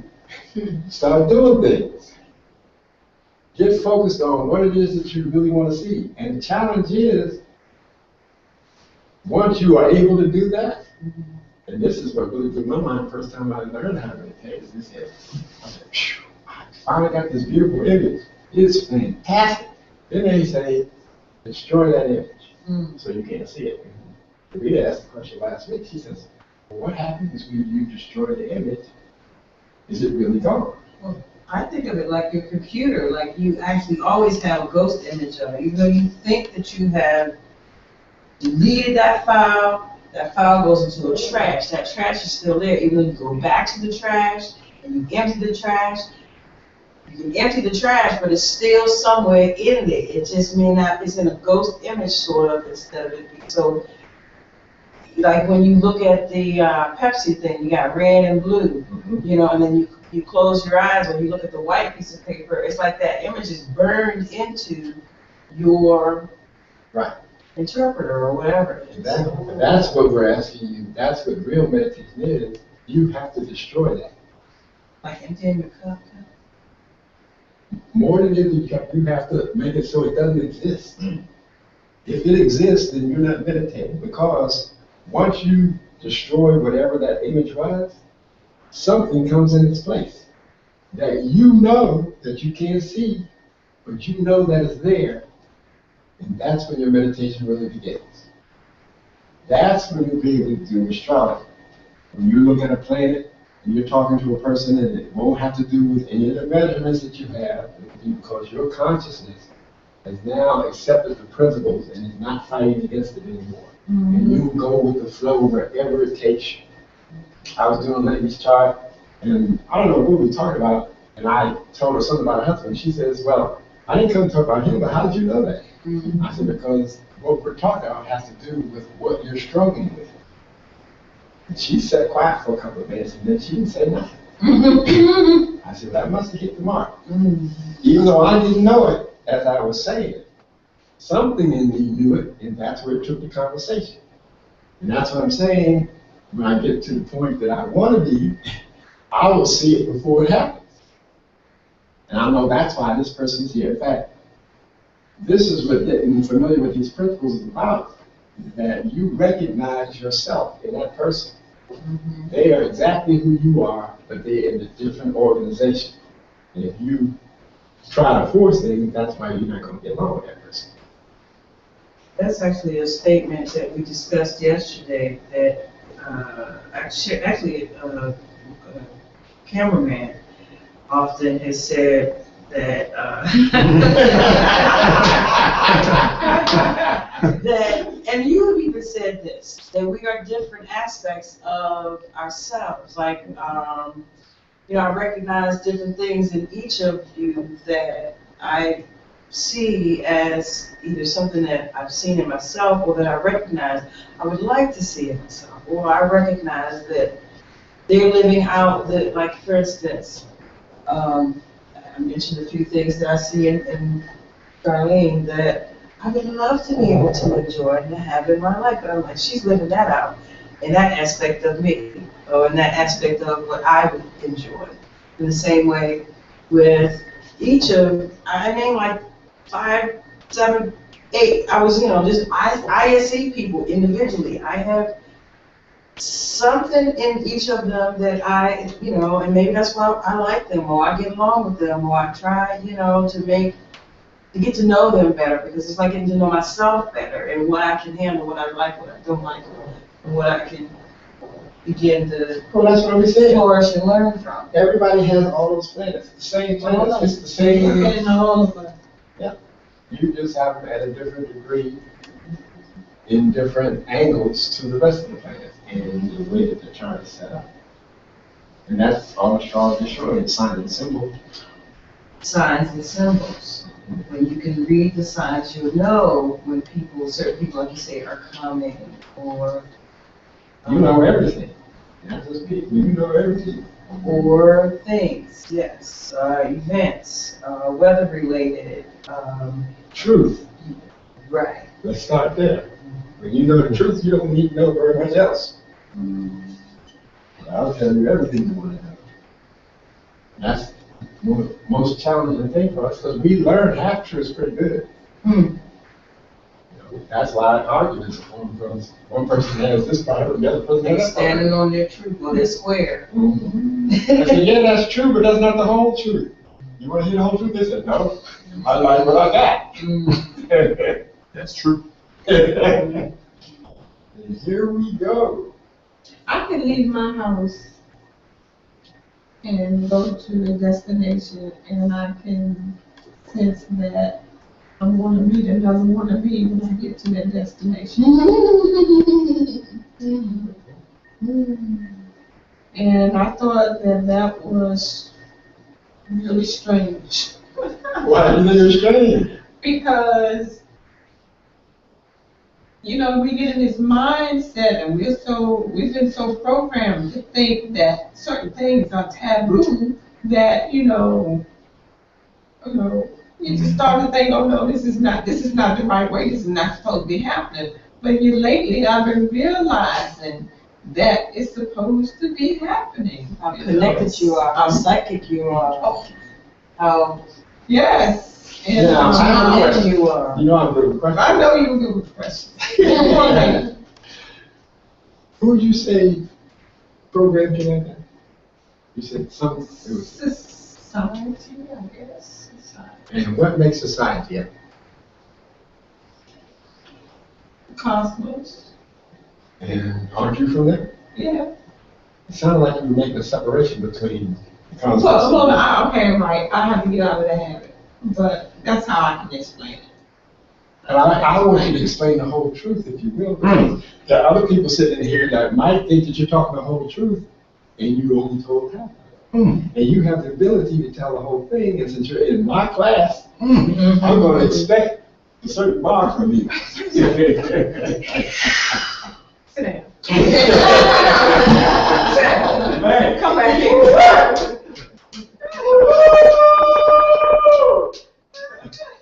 Yes! That's just because we love you so much. You're part of my growth. I said, I don't want to see myself lagging behind like that. I know she knows better. Because that very thing you were talking about is why you were thinking the way you were thinking. And then you were able to share it with us. And these are the things that are challenging for us to remember, because it's very easy to slide into that sleep mode. It's still happening, Yeah. but you sleep to it. You want to be awake? Yeah. You can be awake here too. And you have the whole truth, not just parts of it. That's where I'm speaking on, that the meditation helps you to be aware or awake while you sleep. I get that sense. I don't know, like you said, it might just be a drop in the proverbial bucket, but it feels like Well, it's a big one. It's a good I'm one. getting Here's the catch closer 22. to. There's a young lady I was teaching how to meditate. And after we did the meditation, she said she didn't feel anything. She said all she heard was a dog bark. I said, you didn't hear that dog barking before you started, because the dog been barking the whole time. I said, your consciousness is picking up stuff and you don't even recognize it. So you're right. It's asleep and awake, but you have to be aware that you are awake. So I didn't know I was awake before. So now I'm aware that I am awake and asleep at the same time. At least that's my thought. And you want to wake up all the way. I want to, Okay. yes, all the way for the whole thing. Well, what's your thought on doppelgangers? Oh, no. That's too exciting. You gonna be meeting one of yourself somewhere else, like open the door, there's an exact image. Only a different aspect. I'm trying to remember what the name of that thing was. There's a guy, I won't get it into this because it's really deep and goes further away. Yeah, I know, and that's what I did like. Yeah, that's a whole different rabbit hole, I'm But sure. if you remember Charles Williams, he wrote a book called The Greater Trumps, which this guy was, I guess he's like a wizard. And he figured out how to send this girl back into the past and consciousness. You read the paper, when the stock market's gonna change, what goes to the win the race, and then she's come back and tell him what she read. And he got rich like that. And he made a lot of profits and got famous. At some point, sleeping consciousness, she started waking up. So she wasn't bringing them any information back. In fact, he couldn't even get her to come back. But he was scared to go over there to get her because he would know how to get back. He had a way to bring her back. In the interim, he ran into himself, freaked him out, to the max. So then he started using all his old tricks, magic ways of coming to consciousness. But because he'd already gone past that, they didn't work. And what happened to that book? What did he say, catatonic? I'm going to let you read the book. Okay, well, I remember seeing something similar to that, only in the form of a movie where this guy actually, he was a creator of many cartoons, Disney's and things like that. And he had gotten to a place in his mind where he'd gotten Alzheimer's or something. And so he was in an old folks home or whatever, and different things used to happen to the TVs. He could actually go through the electronic devices to speak or whatever, but he could not speak through his mouth. And so I don't know where I came from with that, but just to say that I was trying to say that, if you can't, if you're not, he was totally awake and aware, but he used his electrical projection to project it through these other electrical devices, I guess you could say.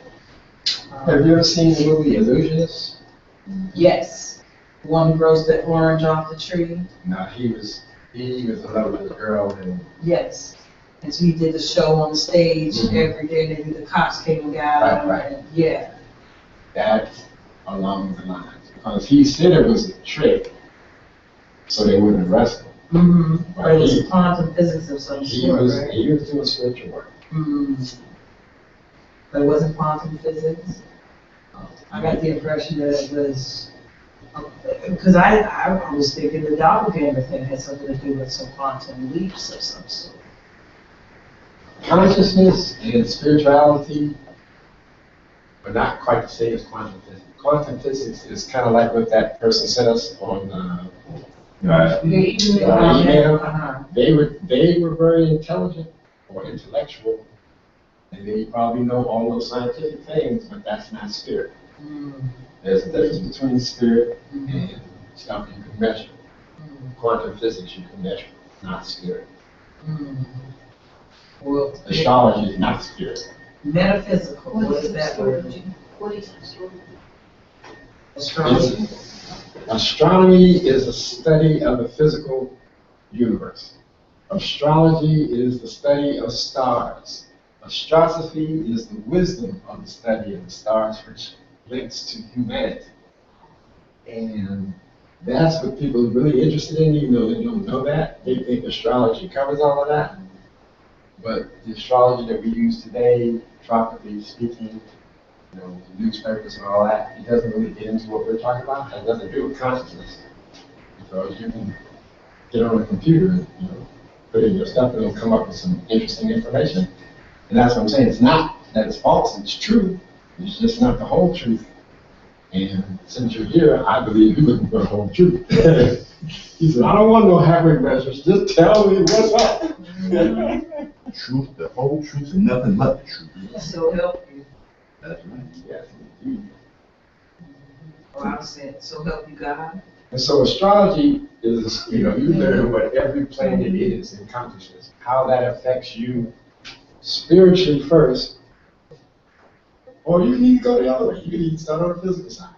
You say, I know that I have a habit, like some people have a phenomenon, like some of their planets are going retrograde. It's an astronomical saying that it looks like your planet is going backwards. And so all it really says is that that's an illusion, but illusions are strong enough in consciousness to make things look different.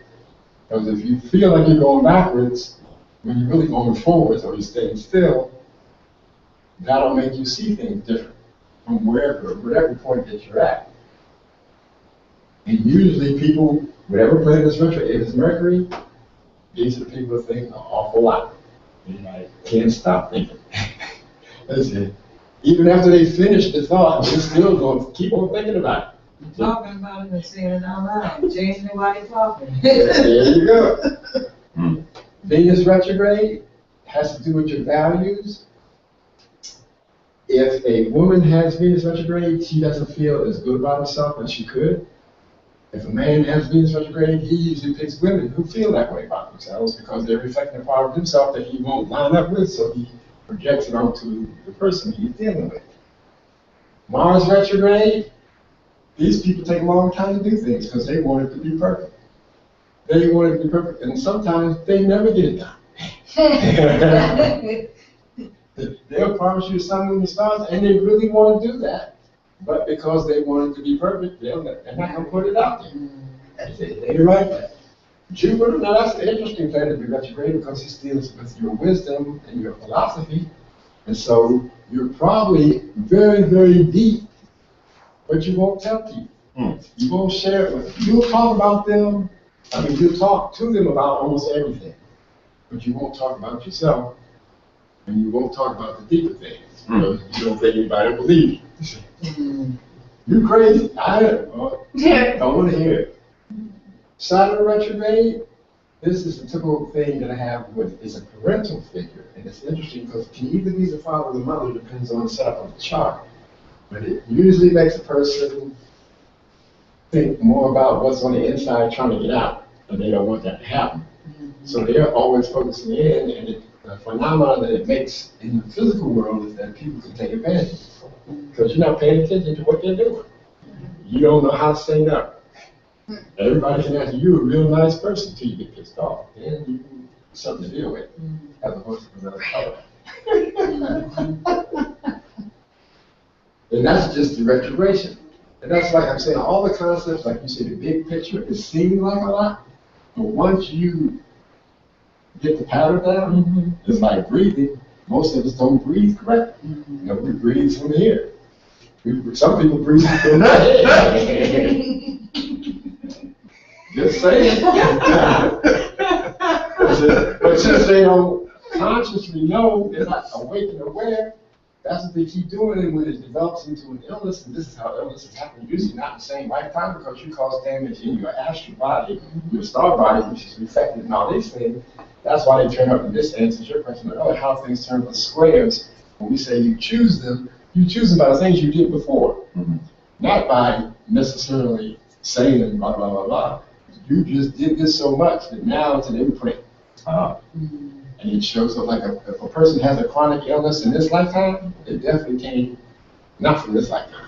So things that have happened to them, say a person has cancer, It's not necessarily the food that they ate, because other people could eat the same thing and not get cancer. Mhm. So what's going on? It's in their consciousness from the past. It's saying it's time to pay. You got to balance your consciousness now. Or if you don't want to, you don't have to. You can leave and do it later on. That's right, but you gotta do it. You're going to have to do it. Balance your consciousness to what? To leave it? To To eradicate it? to harmonize whatever you think is a problem. Because like I said in the Matrix, there are no problems. Everything is perfect like it is. You just need to become aware and awake to it. If something's going on that's challenging you, it's your higher consciousness talking to your lower consciousness. You need to get up to speed. Because you're taking us to places we don't really have to go. If this challenge is not a real challenge, it's just something else that's happening. Why have you biased things so much to say that this is intense or this is painful?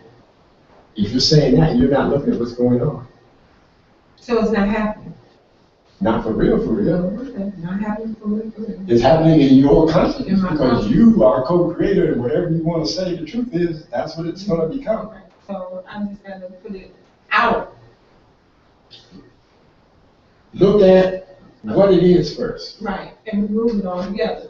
When you look at what it is, when you really see what it is, it's already gone. It's already gone. So that goes back to what she was saying.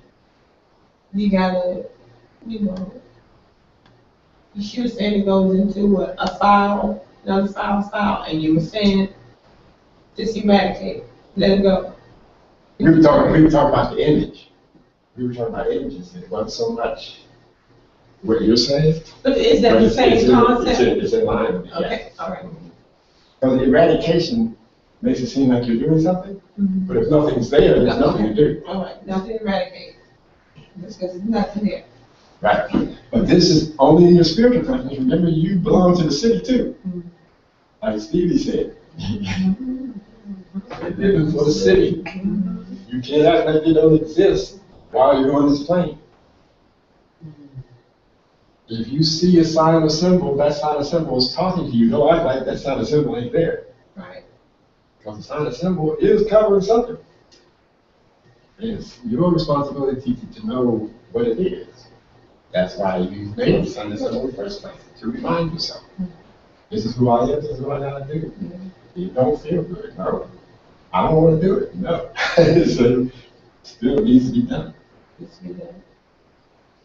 And so we can't we can't ever stop feeling. Just change our experience what it is that we're feeling. Change your direction. Direction. Your response. Your response to it. It's like the river's flowing. You cannot make the river stop flowing. Right. You can change the direction that the river flows in. In other words, instead of having the energy leave from fear and doubt, have it leave in love and trust. Your choice. That's right. There you go. There it is. Always, always. That was so good. You just don't know how good you are. All these scales. Consciousness. What a subject. Any questions? Are the stars portals to life? The stars are symbols. But they're not portals. That's like a half-truth. It's true, but it goes further than that. It's more than just a portal. Because the star is a symbol of intelligence. Say that man created paper to write on. And he said, man, am I smart? Well, thousands of years before man created paper was making mess on paper. No, because I feel that we come in on a star and we leave back to that star. Okay, when we make those transitions.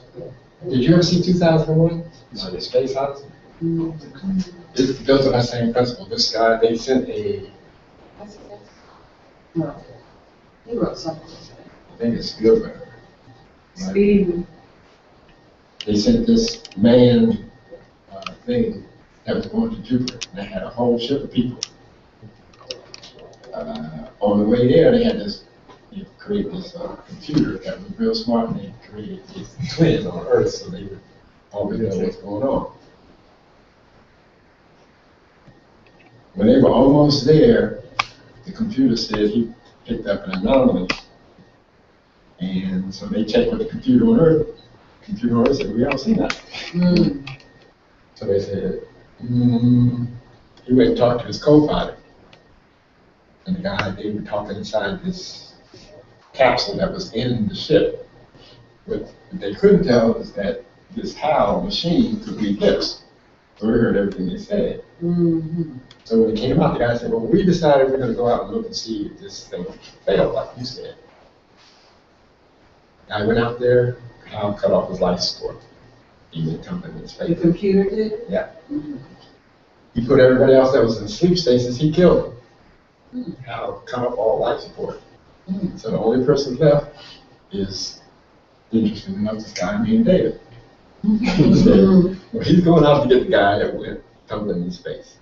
So he went out and got him, and he came back, and he told Hal to open up the doors. And I said, son, I can't do that. He said, this mission is too important to be in the hands of human beings, so I'm to handle it.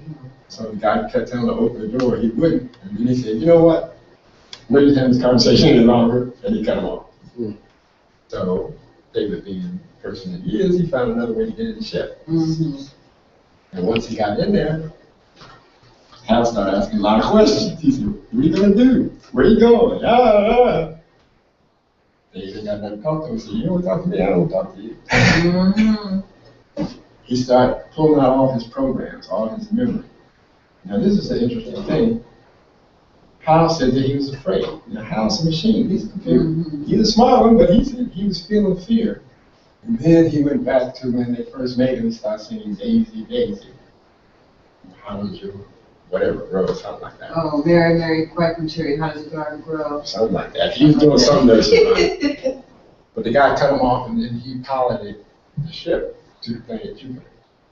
When he got to the planet, and this talks to what you're saying, it was like a portal. He went through all these colors and atmospheres. You couldn't tell what it was. It was like being in the spirit world, not knowing what's going on. You saw life forms, squares, geometrical figures, colors, going by real fast. You presume he landed on a planet and he was in this room. And he was looking at this table that the dinner was set.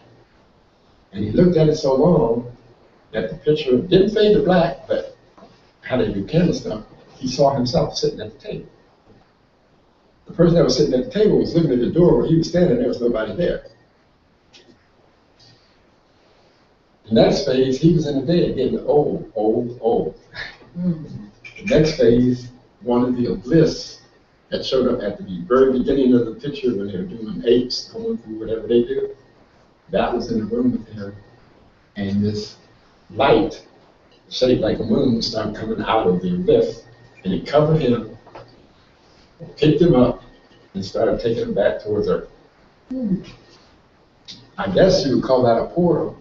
Now, they made another show, a sequel to it called 2011, which was interesting, and the guy came to Earth. His consciousness came, but he couldn't talk to anybody. So it's like he was in the spirit. But because he was smart, he figured out a way it worked in technology. So he went to see his wife, who now had remarried. He talked to her through television. But he was talking, the show was on, and she was watching it, and then he started talking to her, called her name, and she was like just listening, and then She didn't freak out? well, she was just standing there listening, and then he left. And he said, well, I gotta go. And then television came back. So her husband came in the room, and he said, it looks like you just see the ghost. She said, I think I did. But that's the portal thing that you're talking about, but it's much more than that. So that leads me to believe or think that potentially, the satellites are observing us in such a way that they can dial in our latitude and longitude, that address, or they can dial in the IP address of any computer that we have, or they can come through any other electronic devices that they have set up to be that way.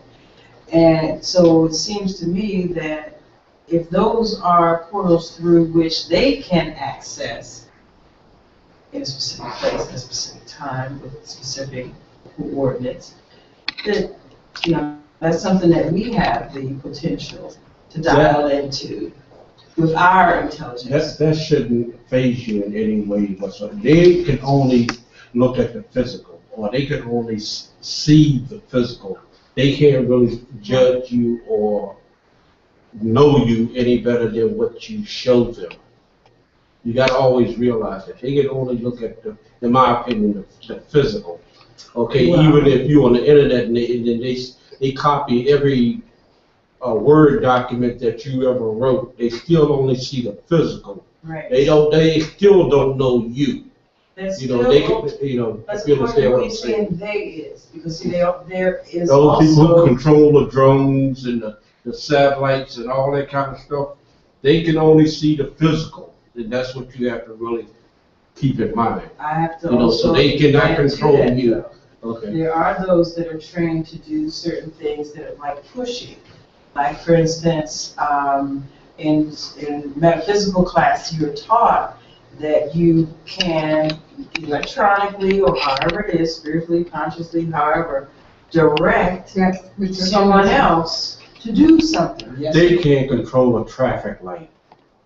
That time. I have to beg to differ on that. I'm not gonna give them that. I'm not gonna give them that. That's the thing, you say Okay. give it. Okay, Give you it. have to give them Give that it. control. But see, Okay. you unconscious enough to the point where you're not awake enough to know that this is the kind of control that they have. There is and I expressed it to you, there's various movies that has this kind of thing in it.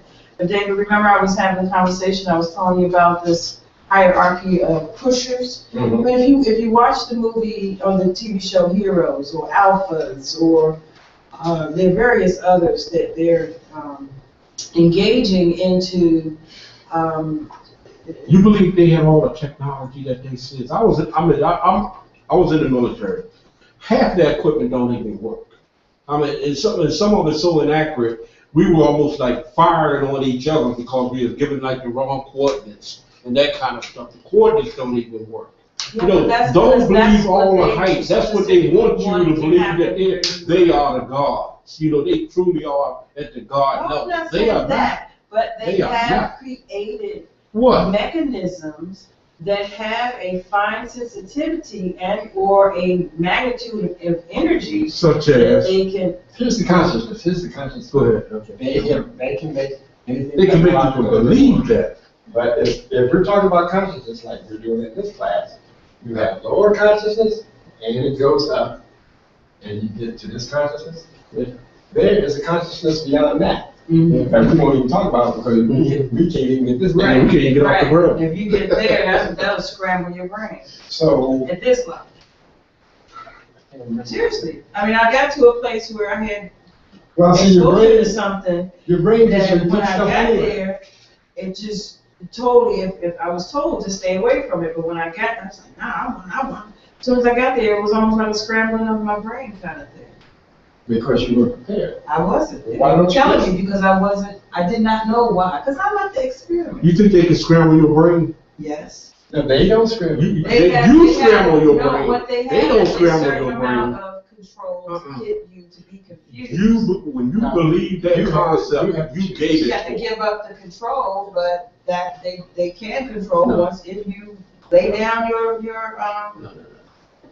Well, that's what consciousness is about. You always say you have a choice. That's it. And if you don't, because you don't know you're making a choice, it doesn't mean that you didn't make a choice. right. So, but nothing can control you. Unless you give it to them. If you don't recognize that you're being controlled, until you recognize that there is that control, you have no control. You are being pushed. You are being initiated. Let's start at the beginning. Okay, Let's start at the please. beginning. If this is what you're born from, and such a thing as karma exists, the only reason that you don't know is because you didn't want to. If you didn't want to, you already chose to give up control, so it's still not on them, it's on you. They're doing exactly what they're supposed to. If you say okay, Nothing else is involved but your consciousness. This is the big picture that you're talking about. It's hard to hold on to that. It may be challenging to hold on to that because you are familiar with this. And I'm saying there's nothing wrong with being familiar with this. I'm just saying, just recognize this is not all there is. If you're going to listen to Tell a Lie Vision, I'm going to give you as much minutia as I can. Well, I will say that a lot of half lies, half truths. No, come you across. didn't hear You me. actually You didn't have hear to do me. the rest of it. No, I'm not gonna take the minutia. I'm gonna sift through, see what I can use for manure, so that I can grow some seeds, and then I'm also, I'm gonna separate out that doesn't have any value. I mean, I do. Well, this is kind of like what Maria was talking to you about today in the first session. You can go that way. It's a series of steps. Those steps will never get you to where you already are. That's what we want to bring into your consciousness.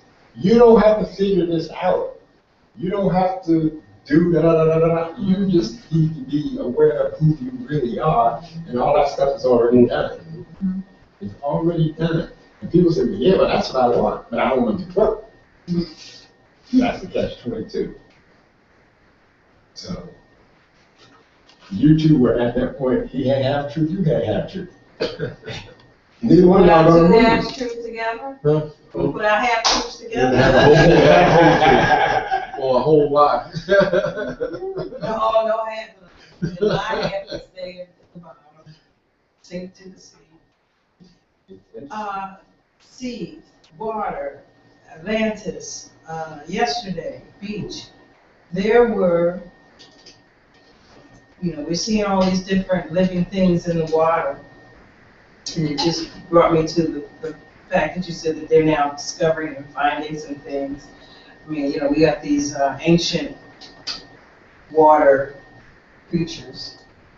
Dolphins and porpoises actually breathe air, although they live underwater. To me, seem to be somewhat of a. They're mammals, right? Correct. And whales. Embryos? Whales. Whales are too? Right. Okay. Well, I don't know. That just seems to me to be. Well, there were sharks yesterday at the beach, by the way. That's one of the things.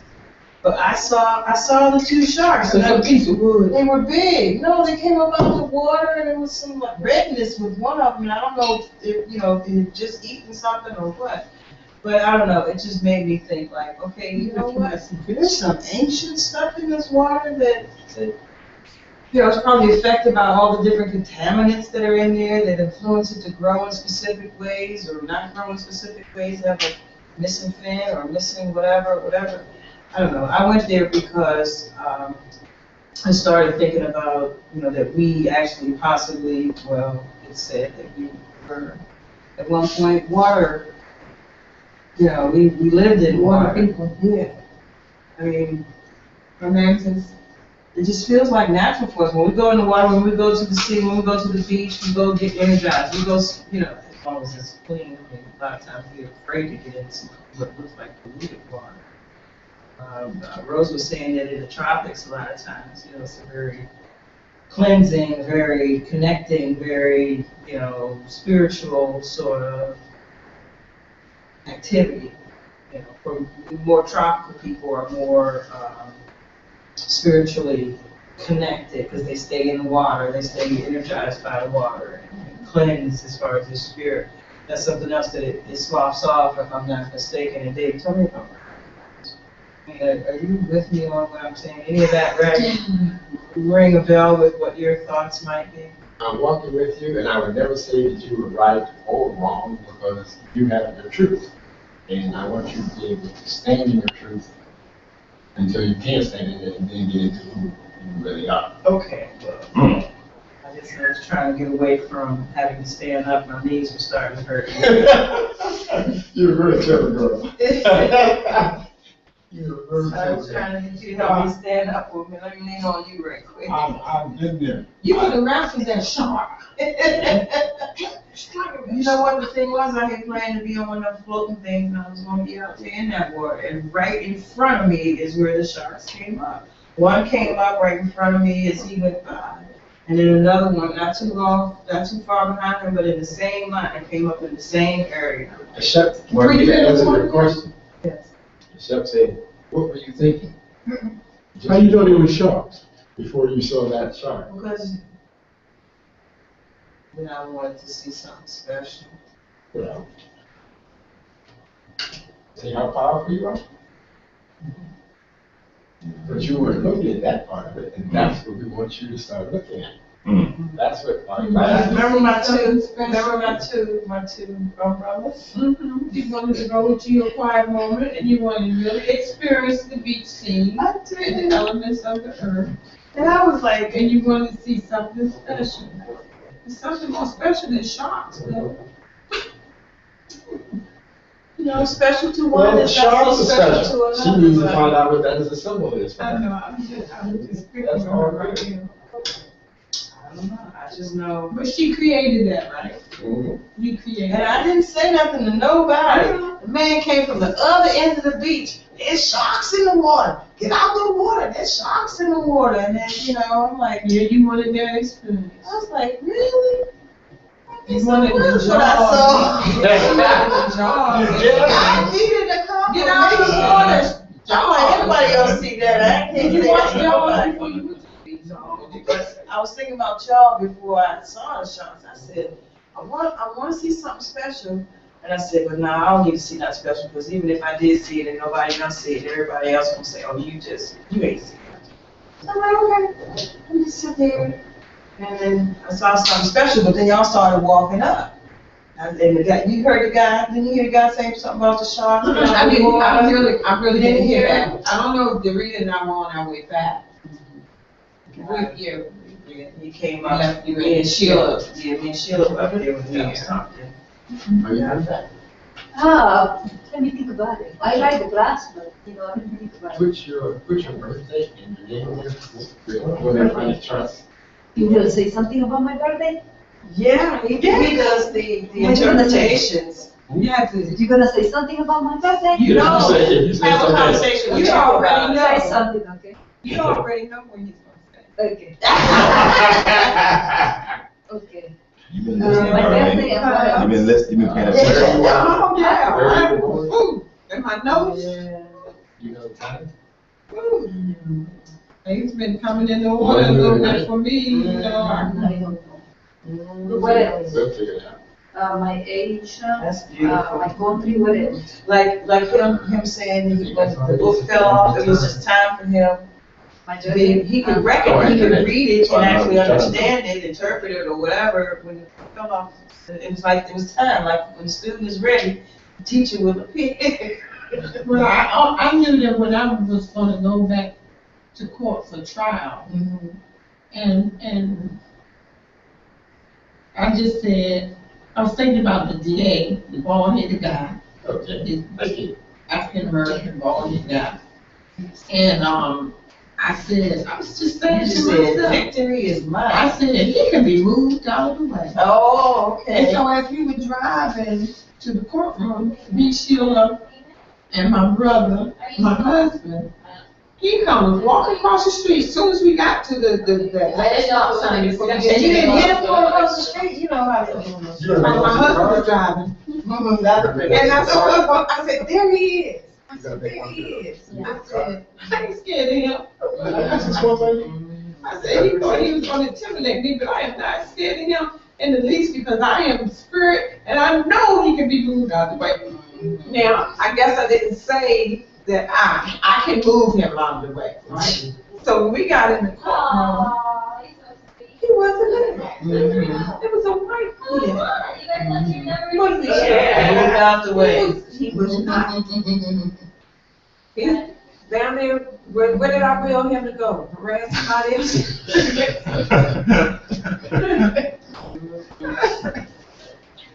So we done for the day?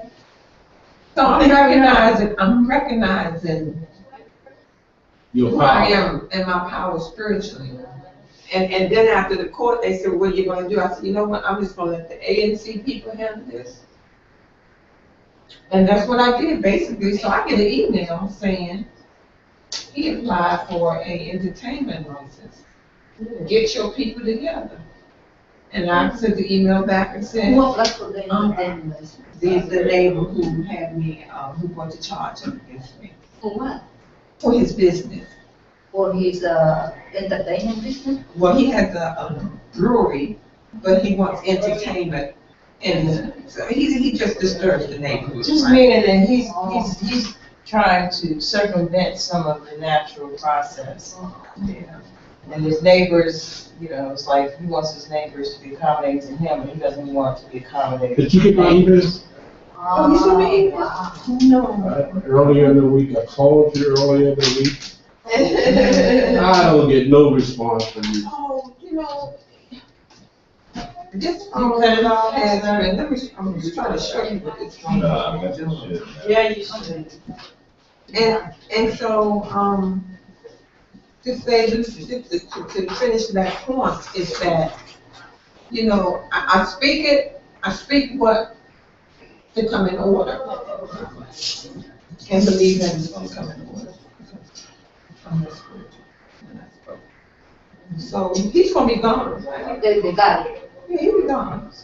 He'll be gone. what the court says Oh, they dropped the charges against him. against you, or and he's losing the case. He lost. He lost. He lost the case. So they Now have, it's time for him to go. I didn't. he's gonna have to close the business. Yeah, it's time for him to go. And he bring music and everything. Music and they play games up until 3 o'clock in the morning. Right next to Apartments. my apartment. Right next to my apartment. In the apartment, you can have everything. No, he has a business next to our apartment. His